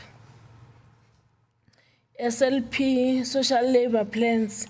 These plans are linked to the integrated development plan of local municipalities, and it is required to be obtained by any mining to get the mining right. The SLP sets out how the mining company intends to share some from the mining operation within the community. This includes, for example, upgrading of local infrastructure like schools or clinic, as well as providing housing, water, and sanitation infrastructure to areas adjacent to the mining operation. The second one is CSI, corporate social investment. These projects are primarily aimed at using the mining company capital to uplift communities by setting up initiatives to develop the skills of their employees and local community by developing a skill development plan. This includes bursary and internship plan to create opportunities for local mining communities, as well as to ensure that the employment equity statistics are maintained. Furthermore, Honorable Speaker, to this, the DMRE also encourages that mining companies, as far as possible, utilize procurement as an enabler for local economic development to procure goods and services on local level and to employ local people within the operations. These aspects mentioned above are the particular importance of the municipality like Victor Khanye, since the mining industry is a very important employer within the municipality with a share of more than 20% of the total employment of the municipal area. One should note, however, that some industries require specific qualification and skills, which is not always available in the local community. If you look at the Mpumalanga mining industry, almost 60% of the employed completed their secondary education and another almost 20% tertiary education, giving some indication of the qualification and skills requirement by mining industry. The second question, Honorable Speaker, is that if the Honorable MEC is aware, what plans are there in place to turn around the situation above? In response, it is in response to this environmental that the department has launched the Provincial Mining Skills Forum that has the following objective: to promote a platform for the private sector and government to engage on mining skills development intervention programs initiatives, to identify skill shortage gaps and opportunity within the mining sector, to provide platforms to interact, share, and identify barriers against effective implementation of plans and programs both at private sector and government level, to promote a platform to discussing issues of policy strategies and programs that are geared towards eradicating poverty and unemployment through skills development initiatives. The forum consists of a member from the Department of Economic Development and Tourism, Department of Education, Department of Mineral Resources and Energy, Mining Qualification Authority, the MINTEC, the district and local municipality, as well as the Mpumalanga Stainless initiatives. The South African Institute of Welding, the Nkangala and Gersibande TVET College, and also the Mpumalanga Regional Training Trust, the MRTT. It is the Department of Economic Development and Tourism conviction that through the above-mentioned platform, the department, together with its partners, can make strides towards a significant impact on local employment by the mining industry and by addressing the current skills challenges within the sector. This will also impact positively on youth unemployment. The third question, Honorable Speaker, is that what message of hope may the Honorable MEC want to communicate to people of Victor Khanye municipality, especially the youth?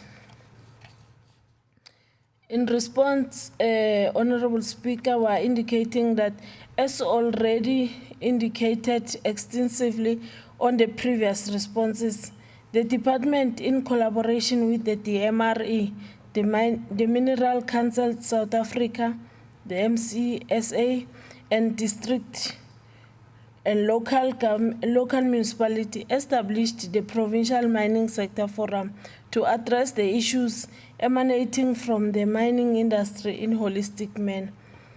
Fundamentally, the PMSF aims to bring together government, business, labor, and community so that the collective joint interventions could be persuaded to grow the mining sector into better heights. Given the aforementioned, our young people in Mpumalanga and in Victor Khanye in particular should not despair but approach their government for a role in these forums created to empower them with the knowledge and skills to seize the opportunity that will be created in all our economic centers.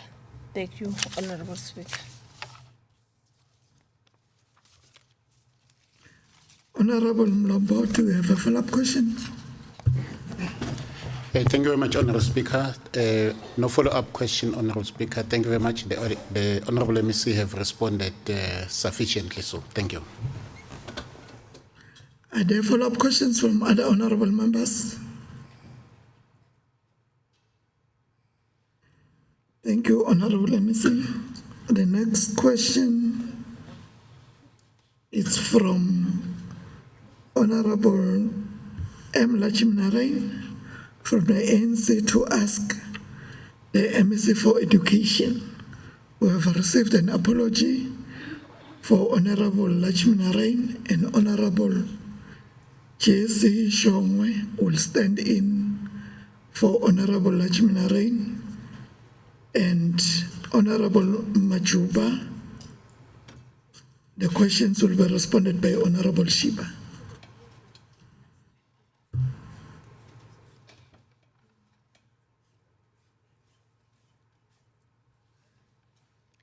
Thank you very much, Honorable Speaker. The question is as follows. Youth unemployment rate in South Africa averaged 55.41% from 2013 until 2022, reaching an all-time high of 66.50% in the third quarter. Hence, the presidential stimulus was established in response to the devastating economic impact of poverty. Considering the above, can the Honorable MEC give an update to this August House in terms of the above statement in the education sector? The response is as follows. The devastating economic impact caused by poverty, the Mpumalanga Department of Education implemented the Presidential Youth Employment Initiative, the PYEI, as part of the presidential stimulus. The PYEI created youth employment opportunities for youth across the province who were placed in schools as education assistants and general school assistants. The young people were placed in public schools across the country following a selection process managed by the school governing bodies, the SGBs.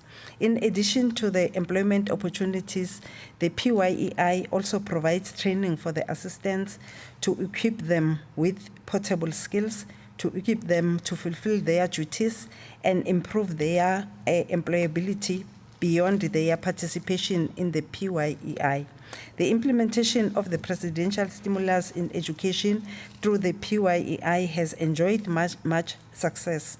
The youth participating in the PYEI have expressed appreciation for the intervention, as well as indicating that it has helped them to find meaning as well as enable them to support themselves and their families financially. Roman figure 2, in terms of dealing with above challenge, can the Honorable MEC give an update to this House as to how many opportunities were created by the above mentioned program in the education sector? The response: this is one of our success stories. The Mpumalanga Department of Education has to date provided a total of 58,197 young people between the ages of 18 and 35 years with job opportunities during phase 1, phase 2, phase 3, and phase 4 of the PYEI as follows. During phase 1 of implementation, the province was allocated 26,106 job opportunities, and this figure was exceeded as 27,000 were created. In phase 2, 24,087 jobs were provided out of an allocation of 24,568. In phase 3 was an extension of contract for 21,557 young people who were already engaged during phase 2 and is thus not added into the total number of youth appointed. Now, during phase 4, which started in February 2023, 7,110 young people have been appointed in our schools, and a further 14,890 will be appointed in May 2023. Roman figure 3, as there were many complaints received from the society in terms of the appointment of EAs, that there were irregularities. Can the Honorable MEC give more details in terms of the whole process of appointments? Response: the application process is managed centrally by the Department of Basic Education and in collaboration with South Africa Youth, Harambee. Applicants apply online through SA Youth, the sayouth.mobi.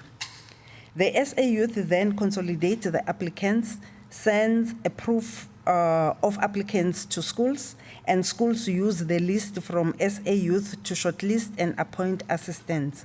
The appointment process is managed at schools by SMTs and SGPs. Second, district and head office provide support and oversight to ensure that irregularities previously experienced do not occur. Thank you very much, Honorable Speaker. Honorable Shongwe, do you have a follow-up question? Thank you, Honorable Speaker. I am covered. Thank you. Are there follow-up questions from other honorable members? Thank you, Honorable MEC. The next question is from Honorable R.J. Sitole from the DA to ask the MEC for health. Over to you, MEC.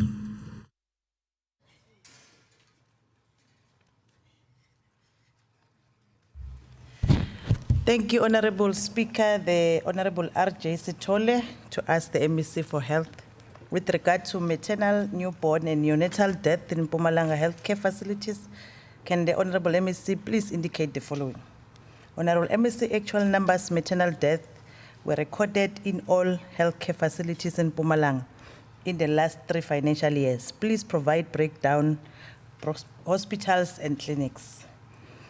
In 2019-20, both district, regional, and tertiary were 59, and also 2020-21, both district and clinics were 112, and 21-22 clinics and hospital 126. The following table represents the number of maternal deaths in Mpumalanga in the last 3 financial years. Unfortunately, all women who die being pregnant, even if the death was due to an accident or any other condition not related to her pregnancy, are also counted as maternal death. In terms of the breakdown, it's very long, Honorable Member. In Ehlanzeni, I don't know whether Honorable Member want me to go through each and every one per municipality, or she can get the list because it's so long. So if I can go hospital per hospital. She's showing by her noting that she agrees that she can get the list provided. Honorable Speaker, through you. And also in terms of Gersibande and Gangal. The first question, what many actual numbers, newborn death and neonatal death, was recorded at all healthcare facilities in Mpumalanga in the last 3 financial years? Please provide breakdown hospital clinics. A newborn death and neonatal death are the same death, taking into consideration all death of newborn babies from birth till 28 days of life. And the number of newborn neonatal deaths in the last 3 financial years is 3,360. It should be noted that these numbers are of concern to us as they represent 1.25% of the whole numbers of newborns that were born in the province, and we lost them.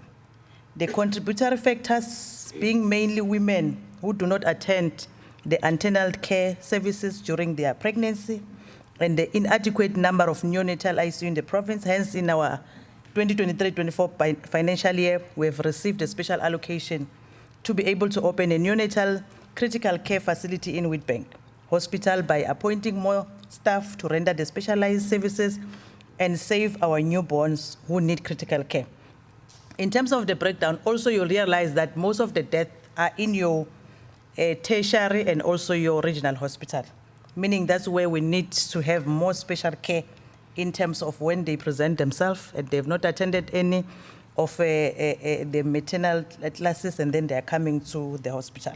So there is a breakdown also that I can provide to the honorable member in terms of facility per facility, and also district per district. The second question also, how many midwives, gynecologists, nurses, or doctors have left Mpumalanga public healthcare facilities, and how many were employed in the past 3 financial years? We must indicate that the department has appointed 24 gynecologists, and 7 have left the department between 1st of April 2020 and 31 January 2023. Some of them is due to retirement in terms of why they left. And the department is currently having 17 gynecologists, 12 are full-time, and 5 are sessional. The department has appointed 360 medical officers between 1st April 2020 and 31 January 2023. 243 have left, of course, due to retirement and other reasons. They have left over the same 3 financial years. Thus, the number increased by 117 over the period. The department has appointed 2,170 professional nurses between 1 April 2020 and 31 January 2023, and 917 have left. You'll understand that our human resources, especially in your nurses, are getting old, so they've left the system in the past financial years. Hence, the number have now increased by 1,253 over the period. Also, the college assisting us because all the students that are trained in the province are all absorbed in the department. Also, bursary holders in terms of your doctors. How many women in Mpumalanga healthcare facilities in the past 3 financial years had a successful delivery where both mother and baby lived? In terms of the data, both mother and baby lived after successful delivery. In terms of live birth in facility, because they are differentiated by 2 in terms of the stats, there are those that gave birth in facility, and the data is 267,223. The delivery in facility data also is 264,739. Yeah, these were the questions, Honorable Speaker.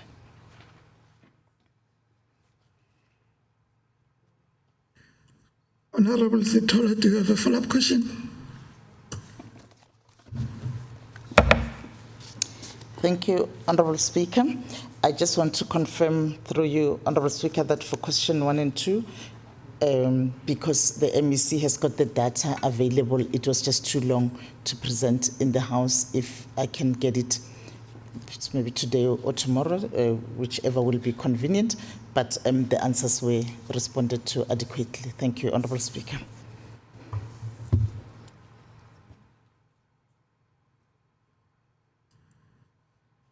Honorable MEC, you can give us the written responses so that the member can get it.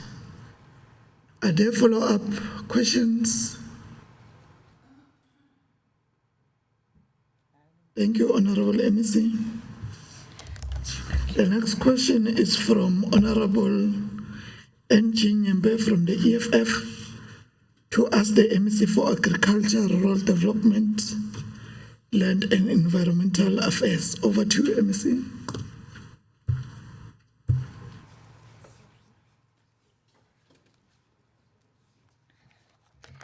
Thank you very much, Honorable Speaker.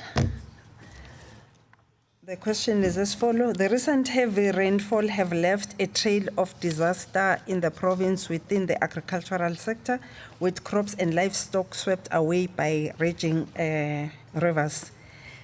What is the department's plan of action in helping farmers and even ordinary citizens who lost their livestock and farms due to this disaster? The answer? The magnitude of the damage for farmers in the Nkomazi municipality is extensive, with enormous tracts of planted land and infrastructure affected. However, the department will prioritize these farmers within the limited allocated resources. The department has also written a request to the Minister and the Director General of the National Department of Agriculture, Land Reform and Rural Development for a substantial provision of relief fund for these farmers. Upon receipt of the response, the department will then be able to quantify the level of relief that can be provided to the affected farmers. The department has also submitted a report to National Disaster Management Committee, the NDMC, through the coordinating department, the Department of Cooperative Governance and Traditional Affairs, for support in this matter, and will await apportioning of disaster relief budget to the department. Meanwhile, the department continues to provide early warnings information to the farmers to alert them of any further possibilities of disaster in the area. Thank you very much, Honorable Speaker. Honorable Nyembe, do you have a follow-up question? Are there follow-up questions from other honorable members? Honorable Malachi. Thanks, Honorable Speaker. The follow-up question to the MEC is to say, I hear the MEC is specifically focused on Nkomazi, and the question was the citizens of Mpumalanga, not specifically there, because in Mpumalanga, the issue of farmers that were affected were a lot in different municipalities. So we'll request the MEC not to focus on Nkomazi, must focus on the entire Mpumalanga and more especially the rural areas. Thank you very much. Honorable MEC. Thank you very much, Honorable Speaker. We will do as requested by the Honorable Member. The reason why we focused on Nkomazi, because Nkomazi was severely affected, although we know that some parts of Mkondo have also affected, as well as the Balising was also affected, but severely so, Nkomazi was affected. Thank you very much.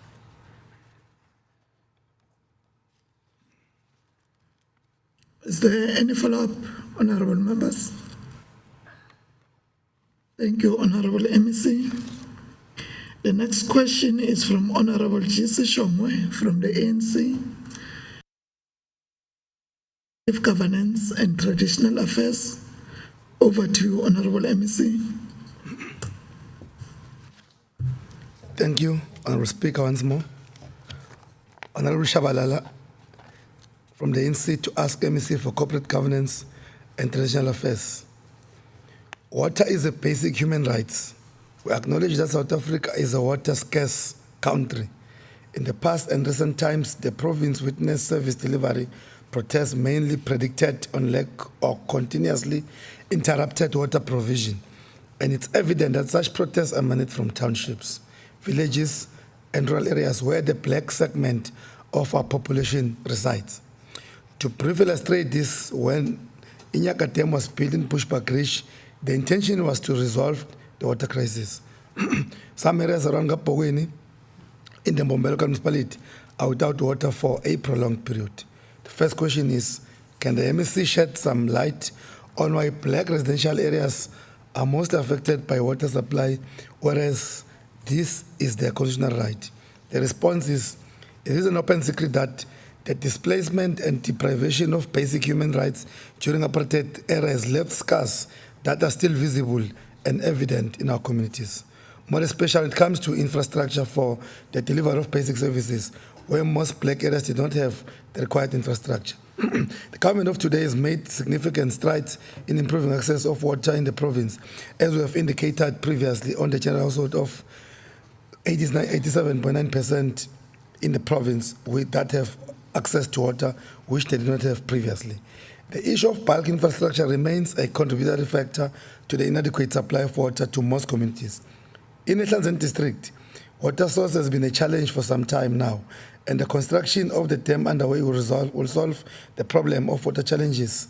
The Kano Bulk Water Scheme under construction will solve the problem of water in Gapogweni within the city of Mbombela once completed. The same can be said with the Nkangala District Municipality, in particular Tembisile and Dr. James Morak municipalities. However, the construction of the Lescope Bulk Water Supply Scheme underway will put an end to the challenge of water in these municipalities. The problem of aging infrastructure, asbestos pipe, and damage to infrastructure contributes to the disruptions of water supply in most of our communities. Despite the challenges of access to water in most of communities, the province through municipalities ensures that minimum standard of water provision is achieved to ensure access to water. The second question is, what kind of support does the department provide to municipalities to deal with the water crisis in black communities? Our response is, as a department, we are responsible for the administration of municipal infrastructure grant, and as part of support, it assesses business plans and implementation plans of municipalities to ensure that they prioritize water projects. The department, as part of the DDM, has mobilized the private sector to support municipalities in dealing with water challenges. To illustrate in this point, achievement through Exaromine has donated 1 times 1,800 litre water tanker to the Makazi municipality. Incomat has donated 2 times 1.8 litre water tankers to the Nkomazi municipality, and the Golden Chicken replaced and the obstruction pipe when there was a blockage affecting the functionality of the Standerton water treatment works, amongst many others. The department also provides technical support to municipalities through the assessment of water treatment works and provide technical advice on critical areas for improvement. The department is also supporting municipality through partnership with the DBSA on master planning and asset care programs aimed at improving future planning and maintenance of infrastructure, respectively. The department also coordinates other sectors such as Department of Water and Sanitation on the provision of grant funding to municipalities and approval of water use licenses. This support has been seen in municipalities that were previously not receiving grants from DWS being allocated, such as City of Mbombela and Emalahleni on the WSIG. The third question is, can the MEC indicate whether municipalities do have short and long-term in black communities? If yes, what are those interventions? And if not, kindly explain why they're not there. Our response is, Yes, there are short and long-term intervention in place. As part of the short-term interventions, municipalities have been delivering water through water tankers in areas with infrastructure challenges. Boreholes has been drilled in various areas across municipalities to augment water supply in municipal systems. Also, water reticulation projects are being implemented in areas such as Ezamoguhle in Dr. Pilasakaseme municipality, Crotflay in Palisa municipality, Empumelelo in Kwagoqa extension 10, Emalahle municipality, and at Nkomo, Jameen, Zombo, Kuhulas, Kabulan, Tsakani, Masingatana, Singleton, Allendale, Pendula, and Mariti Crossroad in Bushbuck Ridge municipality, to name but a few.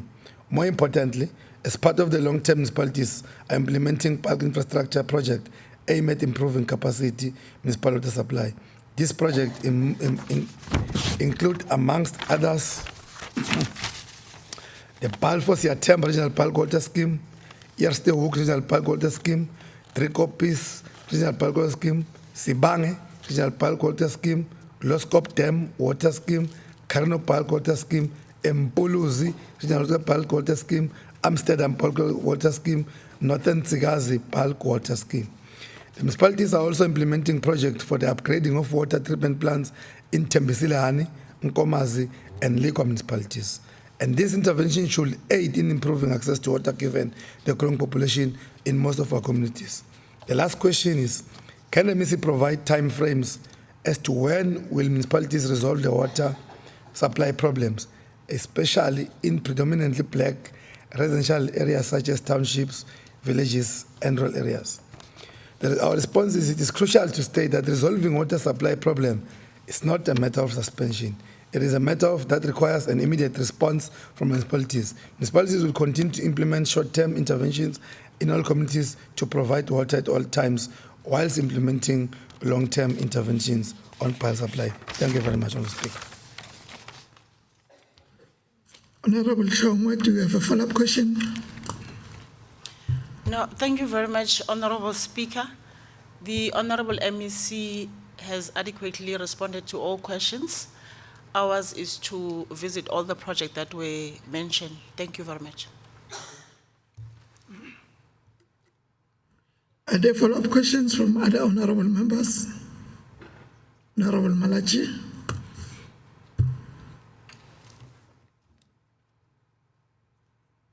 Thanks, Honorable Speaker. Honorable Speaker, on the question number 4. No, on question number 3, in terms of the intervention or the short term or the long term, I think the Honorable Speaker, we must make mention to say to you, we have challenges with the water tankers. I think it needs our intervention. The very same drivers are selling water to communities. The breakdowns that are there, because you'll find in all the 31 wards, only 2 water tankers are functional, of which it tells a lot to say communities are not receiving the intervention or enough intervention. And the other thing is to say, on the issues of breakdowns, I think municipalities, they don't attend to those breakdowns, or where the service provider is not attending to the water tankers. And that make it difficult for communities. That you see, a lot of protests will be identified in some of the municipalities. And once it starts there will not be a stability within the municipalities. I think the attention is needed in terms of those I have raised. Thank you very much. Honorable MEC. Thank you, Honorable Shongwe, for the compliments, and we are looking forward to work with you in ensuring that we realize these programs and projects in responding to the water challenges in the province. While we take note of Honorable Member what is presenting in terms of the challenges facing the water supply as it relates to water tankers, we are going to urge that probably because this is a daily problem, if wherever we are we see such a challenge, we can quickly talk to the local municipality through the councillors. If we don't find joy, our office is always available to serve and respond to matters of the community. Thank you very much.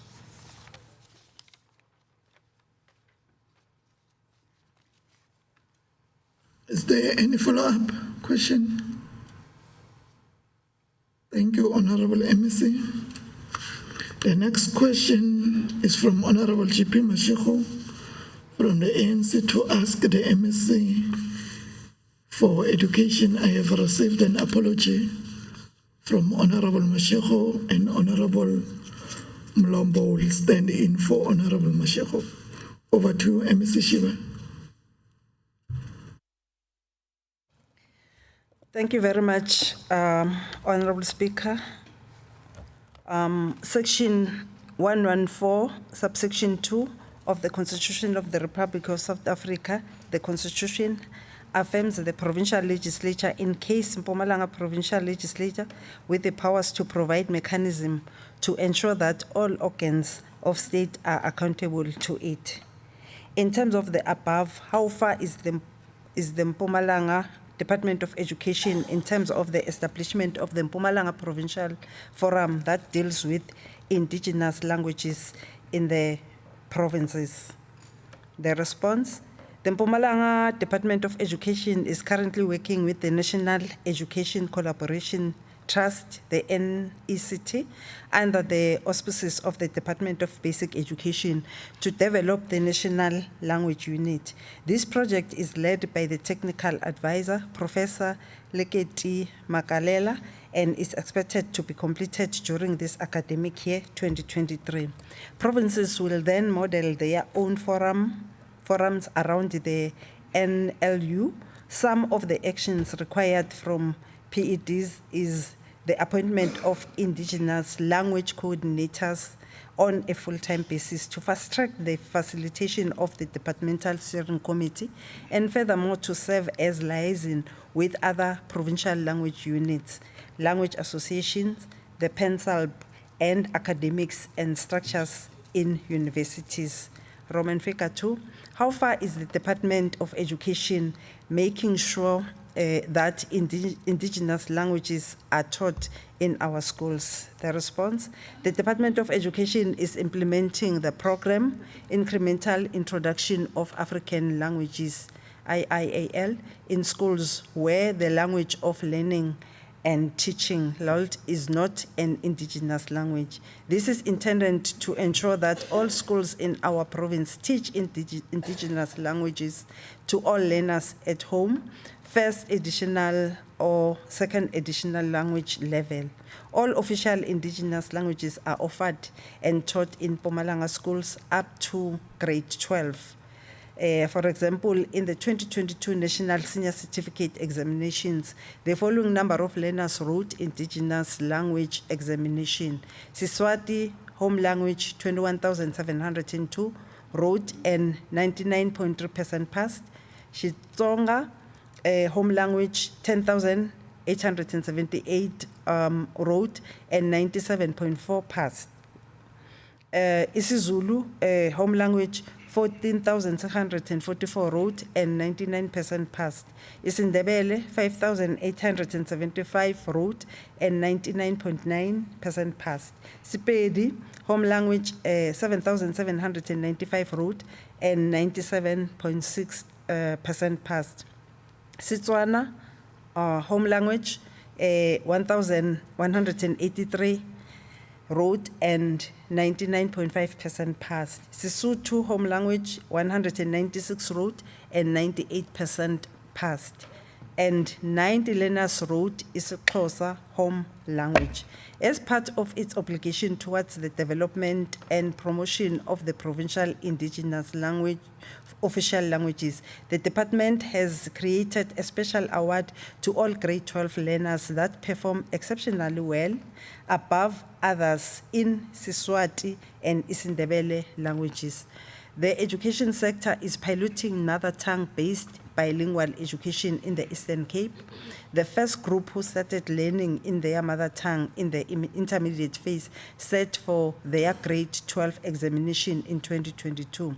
These learners received question papers translated to indigenous languages, isiXhosa and Sesotho, in the Eastern Cape and had an option to respond in a language of their choice. Lessons from this pilot are meant to inform the sector of changes that need to be made in the legislation before a full implementation can take place across the country. Additionally, training workshops are conducted every quarter of the academic year to improve teachers' knowledge in the subject matter. Roman figure 3, how far is the Department of Education in terms of implementing the Mpumalanga provincial language as promulgated in 2014? The response, the department is promoting the teaching and usage of all African languages used by communities within the province by orientating the school governing bodies on the process of reviewing school language policies. Communication and advocacy programs are continually implemented to ensure that provincial languages are promoted. For example, in 2022, all schools were encouraged through Circular number 20 of 2022 to provide for the teaching and learning and use of indigenous languages as requested by parents. In areas where the school is not able to provide for the request, the department should be informed. Since 2020, working with the Amandebele traditional leaders and Imbumba cultural resources and teachers are provided. This program is continuing to other areas where communities demand the teaching of the indigenous language. The department promotes the use and development of indigenous languages by providing special recognition to top performers in isiNdebele and Siswati home languages, and further provide bursaries for learners wanting to pursue teaching careers in the two languages. The department continues to work with other institutions such as DCSR and PENSAL for the development and promotion of our indigenous languages. It has signed an MOU with the South African National Lexicography Unit to continually provide indigenous languages dictionaries and other programs aimed to promoting the provincial languages. As and when resources allow, schools in the province will be provided with these monolingual and or bilingual dictionaries. Roman figure 4, does the Department of Education have programs and measures in place to capacitate and train enough teachers to offer indigenous languages in areas where the language are spoken? Response, the department allocates bursaries on a yearly basis for initial teacher qualification in the isiNdebele and Siswati language, and also through its skills levy to serving teachers who wish to pursue higher qualification in these languages. Currently, the department is not experiencing shortages of qualified teachers in the two languages in the province. All grade 12 examination scripts for the two languages in the country are marked and quality assured in Mpumalanga. Subject advisors and lead teachers in these languages are responsible for the development of resources and programs at national level. There is, however, a shortage of subject advisors to ensure continuous support to teachers of these languages. As and when funds permit, the department will identify and fill posts to close this gap. Thank you very much, Honorable Speaker. Honorable Mlombo, do you have a follow-up question? Thank you very much, Speaker. I think we must congratulate the department for fostering the teaching and learning in indigenous language, because being proud of your culture and language is the beginning of political consciousness. Thank you, Speaker. Siyabonga. Are there follow-up questions from other honorable members? Thank you, Honorable MEC. The next question is from Honorable Begrobla from the DA to ask the MEC for Economic Development and Tourism. I have received an apology from Honorable Grobla and Honorable Sitole will stand in for Honorable Grobler.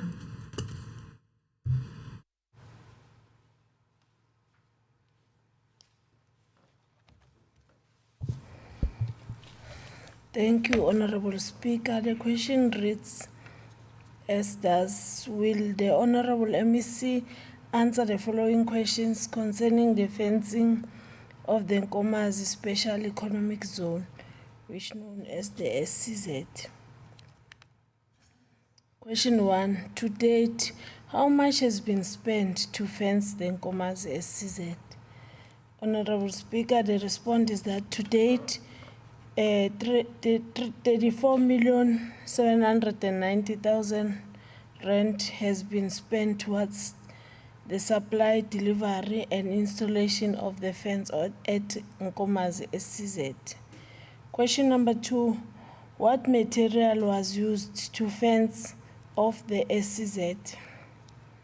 The response is that galvanized steel poles and clear view fence is being used for the construction of the fence in accordance with the SANRAL condition of the environmental impact assessment.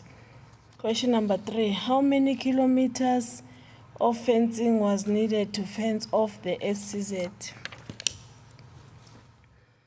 About 10 kilometers of fencing was needed to fence off the SCZ. However, the total area fenced slightly exceeded the coverage to approximately 10.5 kilometers because of the current area cultivated with sugarcane.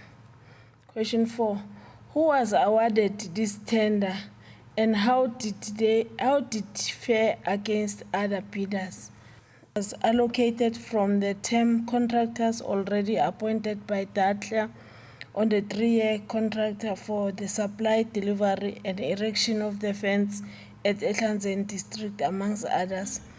This is, the Honorable Member will remember, as the Honorable Member serving in the Public Accounts Select Committee, that this is one of the clean audit department. Therefore, it has followed all the SCM processes to the latter. The last question, Honorable Speaker, what is the progress of the project? In other words, is it complete? The response is that the project is still under construction and it is at 95% completion stage, and the project is scheduled to be completed on or before the 25th of March 2023. Thank you very much, Honorable Speaker. Honorable Sitole, do you have a follow-up question? Thank you, Honorable Speaker. I don't have any follow-up questions. Thank you, Honorable MEC. Thank you. Are there follow-up questions from other honorable members? Thank you, Honorable MEC. The next question is from Honorable MC Sidibe from the EFF to ask the MEC for Public Works, Roads and Transport, and Honorable Malachi will stand in for Honorable Sidibe. Yeah, thanks once more, Honorable Speaker. We will respond on the question which was asked by the Honorable MC Sidibe to ask the MEC for Public Works, Roads and Transport. And the question is that the recent heavy rainfall caused damage to our already ailing road network and washes away bridges, schools and clinic. The only question is that the Department of Public Works, Roads and Transport has been relatively silent since the disaster occurred. Can the Honorable MEC brief the House on what and how they are going to help to rebuild after these floods, and how much is set aside for this process?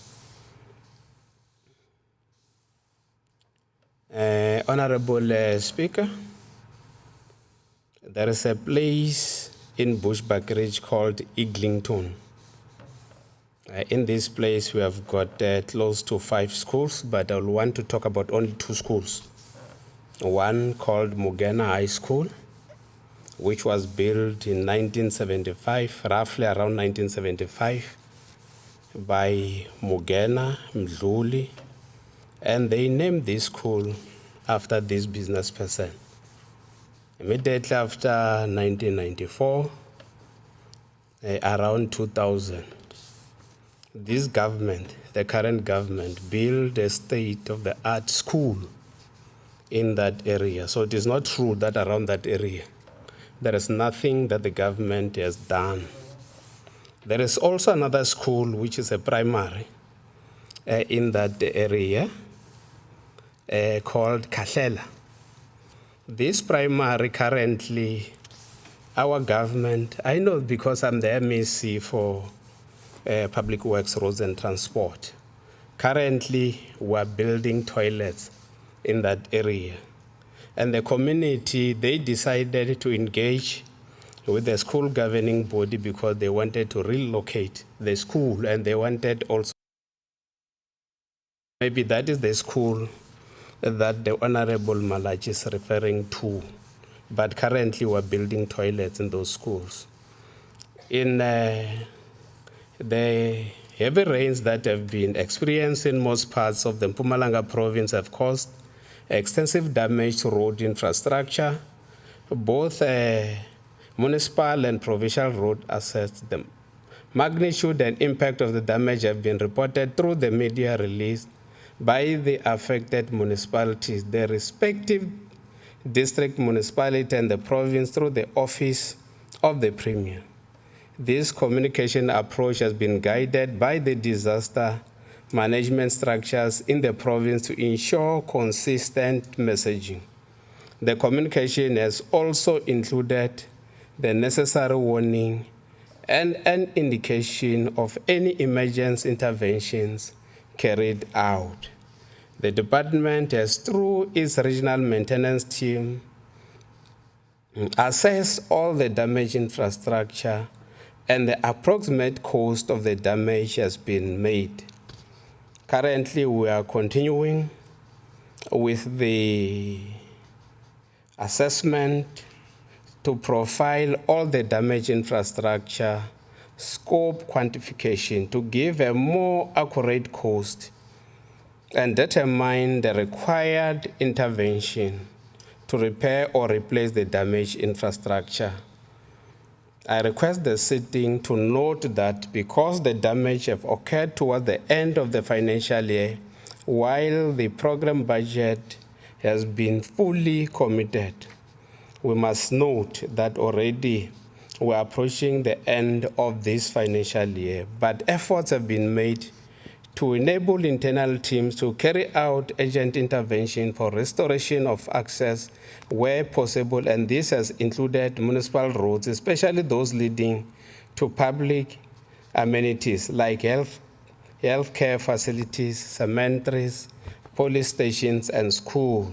The department is now assessing slow movement projects where there is potential for funds to be redeployed to the flood damage repairs. The department will rebuild the damaged school considering the following available options.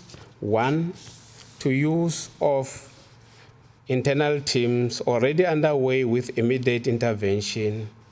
Use term contractors on the available database. Will hire a planned hire term contract is critical on the available database.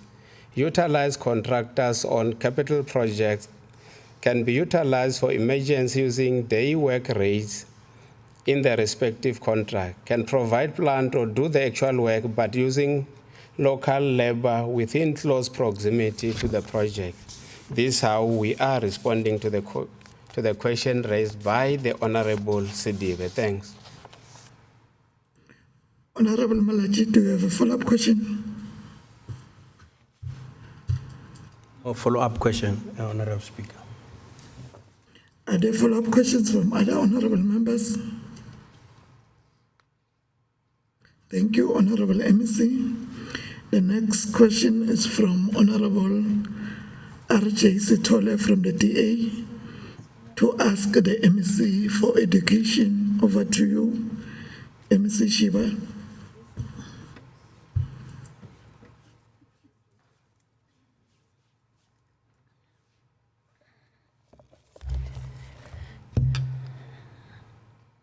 Thank you very much, Honorable Speaker. The question was asked in terms of Rule 102 of the standing orders with regard to the Department of Education providing LTSM to all schools in Mpumalanga. Can the Honorable MEC indicate the following? What learning and teaching support material was provided to a grade 9 learner in the 2022 academic year in the packs provided to each learner? Please provide a detailed list. The response is as follows. In 2022, schools offering grade 9 for the first time received a consignment of textbooks for all the subjects taught.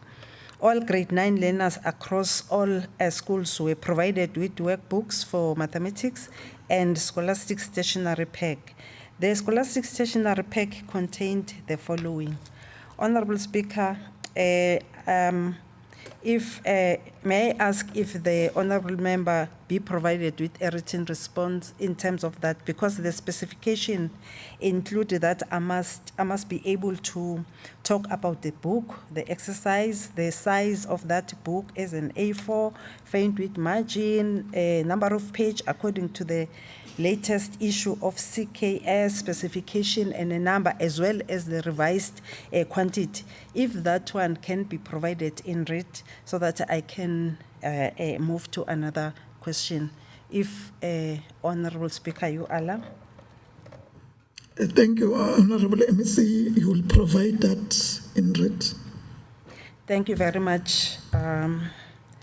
Roman figure 2, is there any difference in the packs provided to quintal 1 to 3 schools compared to quintal 4 and 5 schools? The response, there are no differences in the stationery packs supplied to learners in all quintiles. All grade 9 packs are the same across all public ordinary schools. Learners in special schools receive stationery packages designed specifically for them.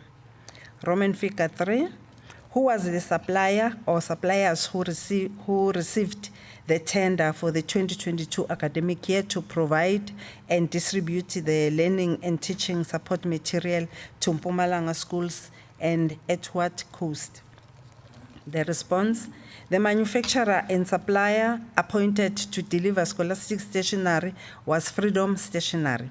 The tender was awarded on the 1st of July 2019 and lapsed on the 31st of January 2023 after it was extended for a 7-month period to enable provision of the 2023 stationery.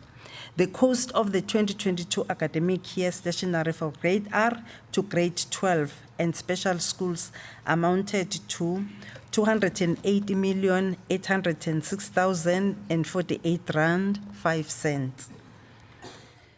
Roman figure 4, what learning and teaching support material was provided to a grade 9 learner in the 2023 academic year in the packs provided to each learner? Please provide a detailed list.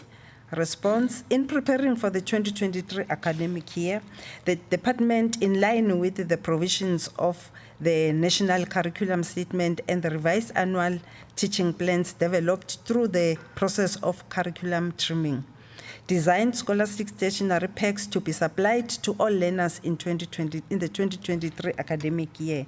Schools placed orders for scholastic stationery based on their current learner enrollment in different grades and added 5% to allow for growth. Upon receiving a purchase order and package specification determined by departmental subject specialist, the service provider manufactures packages this per grade and per subject and distributes directly to schools. Following the outcry in the media at the beginning of the year, when some schools require parents to buy stationery, including Typex, paper, and department advised schools against such actions and immediately commissioned circuit managers and subject advisors to visit each school to establish if the stationery was delivered as ordered and whether schools had shortages and or surpluses. The report from this survey indicates that in all schools, deliveries took place as per the orders placed by schools. More than 80% of schools reported no shortages or surpluses. There are, however, schools that have reported shortages of packs due to more learner enrollment. For example, Lichelembu Secondary School in Hartsebande, and more learners than what was ordered across all grades. Some schools overstated their shortages. For example, Tutu Tebe Secondary School in Hartsebande ordered 200 packs for grade 8 and received 200 packs. However, the school has 222 learners. The school then reported a shortage of 47 packs in this grade instead of 22 packs. The shortage was thus overstated. Excess material from previous years' supply were then redistributed to grades where shortages were reported. Tutu Tebe again ordered 200 grade 9 packs and received 200 packs for 166 learners enrolled. The school did not report the excess supply available. Schools have, however, been directed to use the excess stationery to offset grade 8 shortages. Some schools ordered and received more packages than the learner enrolled. For example, Marifan Primary School in Bohlabela ordered more packs in all grades. The excess material from over-ordering and supply was transferred to schools with shortages, and where there was excess material in storerooms from previous year's supply, these were redistributed to schools, grades with shortages. Some packs delivered to schools were not compliant with the specification and as such do not have the actual quantities and item ordered. For example, grade 1 pack delivered to Leierskol, Leifeld and John Mlulu did not have wax crayons, scissors and had less pens and pencils than specified. There are also instances where additional items not specified were included in the packs. For example, scissors included in grade 5 and grade 7 packs. The quality of the writing material such as pencils, pen and glue and mathematical set supplies were found to be of poor quality and not compliant to the departmental specification given. Furthermore, the department has directed its internal audit directorate to conduct an audit on the stationery supply. A report is expected by end of March 2023, and recommendations of this report will be implemented. With the reduced pack wastage resulting from oversupplies that has been taking place over the years was addressed. The package supply per grade is adequate for the delivery of the curriculum as per the revised teaching and assessment plans. Our subject specialists have confirmed that. The scholastic stationery pack for grade 9 include 1 exercise book for each of the 9 subjects offered and a 2 choir notebook for mathematics and 1 for home language and writing material. In 2023, the scholastic stationery pack contains the following. The list is long, Honorable Speaker, even here, since it includes the specification as well as the quantity. May I also request that also the list be provided in writing to the Honorable Member? Yes, you can provide the list. Honorable MEC, can you please conclude in less than a minute? Okay, who was the next question is who was the supplier or suppliers who received the tender for the 2023 academic year to provide and distribute the learning and teaching support material to Mpumalanga schools, and what was the cost? The response is the supplier is Freedom Stationery. The tender of manufacture, package, and distribute scholastic stationery to schools was awarded on the 1st of July 2019 and lapsed on the 31st of January 2023 after it was extended for a 7-month period to enable provision of the 2023 stationery. The cost of stationery for the 2023 academic year for grade R to grade 12 and special schools was 212,637,371 rand 25 cents. Thank you very much, Honorable Speaker. Honorable Sitola, do you have a follow-up question? Thank you, Honorable Speaker. No follow-up question. Thank you very much, Honorable MEC. Are there follow-up questions from other honorable members? Thank you very much, Honorable MEC. The next question is from Honorable NG Nyembe from the EFF to ask the MEC for cooperative governance and traditional affairs. Over to you, MEC.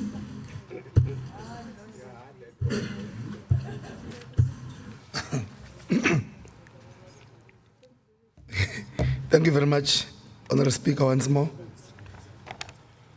On the question raised by Honorable Nyembe to ask the MEC for corporate governance, traditional affairs, the question is, the statement is, there are allegations that the former Dr. Pixley Kaseme local municipality manager, Mr. Shabalala, was given a 2 million golden handshake.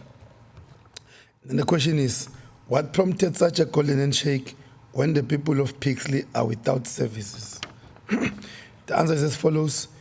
The municipality never paid a golden handshake of 2 million to Mr. Shabalala. The municipality and Mr. Shabalala reached an agreement to part ways, and a settlement agreement was reached to pay him an amount of 512,000 rand. This included a 3-month salary, his leave days, and a backdated salary adjustment which had not been affected by council. The decision was taken by council after it came to the determination that legal cost of administering the decisional process further will be more expensive than his 3-month salary, and his contract only had 5 months remaining. The second question is, we previously requested the municipality report on this matter, which was never made. Can the Honorable MEC share with the House the status of the report? As indicated above, the municipality did not finalize the decisional process against the former MM, Mr. Shabalala, but rather, both parties reached a mutual agreement to part ways. Council resolved to close the matter due to the huge financial implications that it would have incurred if it had proceeded with it. Relevant documents from the municipality will be forwarded to the legislature for the honorable members' attention. Thank you. Honorable Nyembe, do you have a follow-up question? Are there follow-up questions from other honorable members? Thank you, Honorable MEC. The next question is from Honorable TMJ Grofi Morgan from the DA to ask the MEC for cooperative governance and traditional affairs. Over to you, MEC. Thank you once more, Honorable Speaker. Honorable TMJ Grofi Morgan, DA to ask MEC for corporate governance and traditional affairs concerning the persistent and intentional freshwater pollution of the Vaal River. Will the MEC answer the following questions?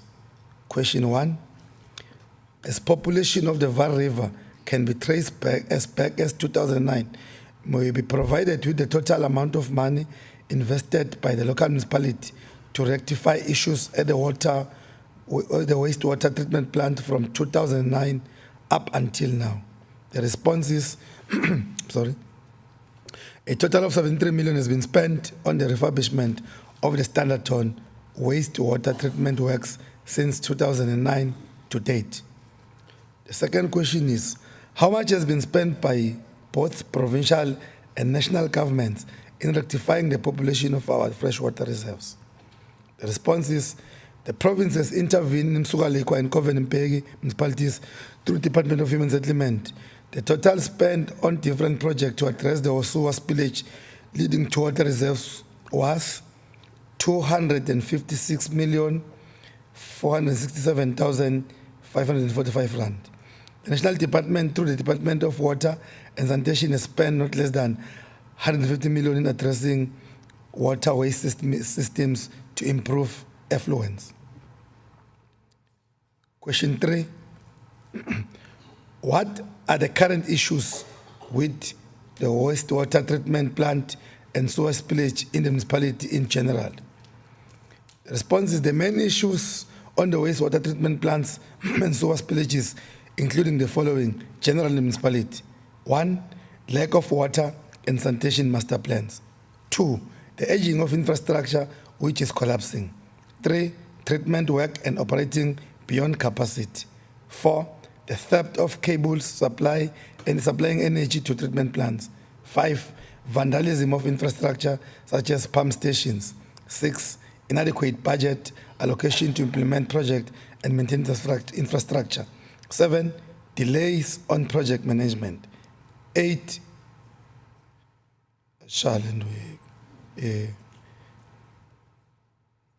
Technology, so to speak.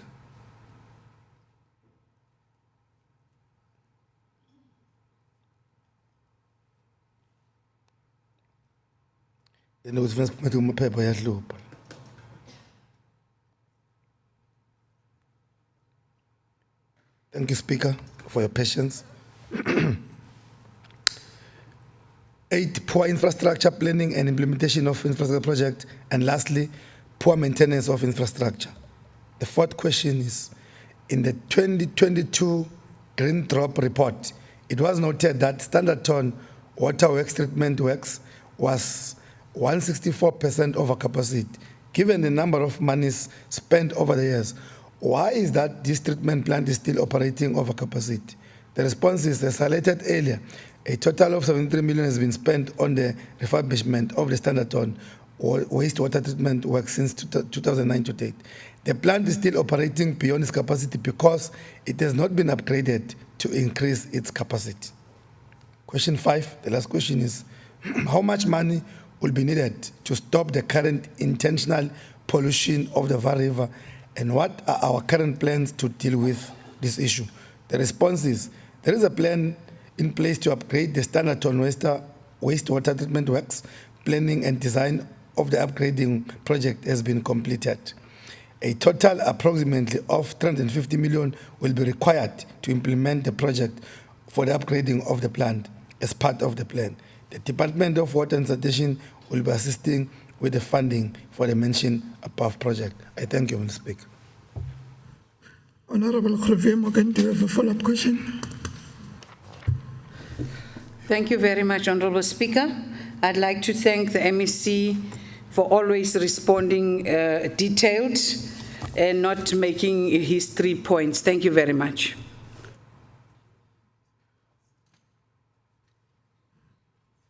Are there follow-up questions from other honorable members?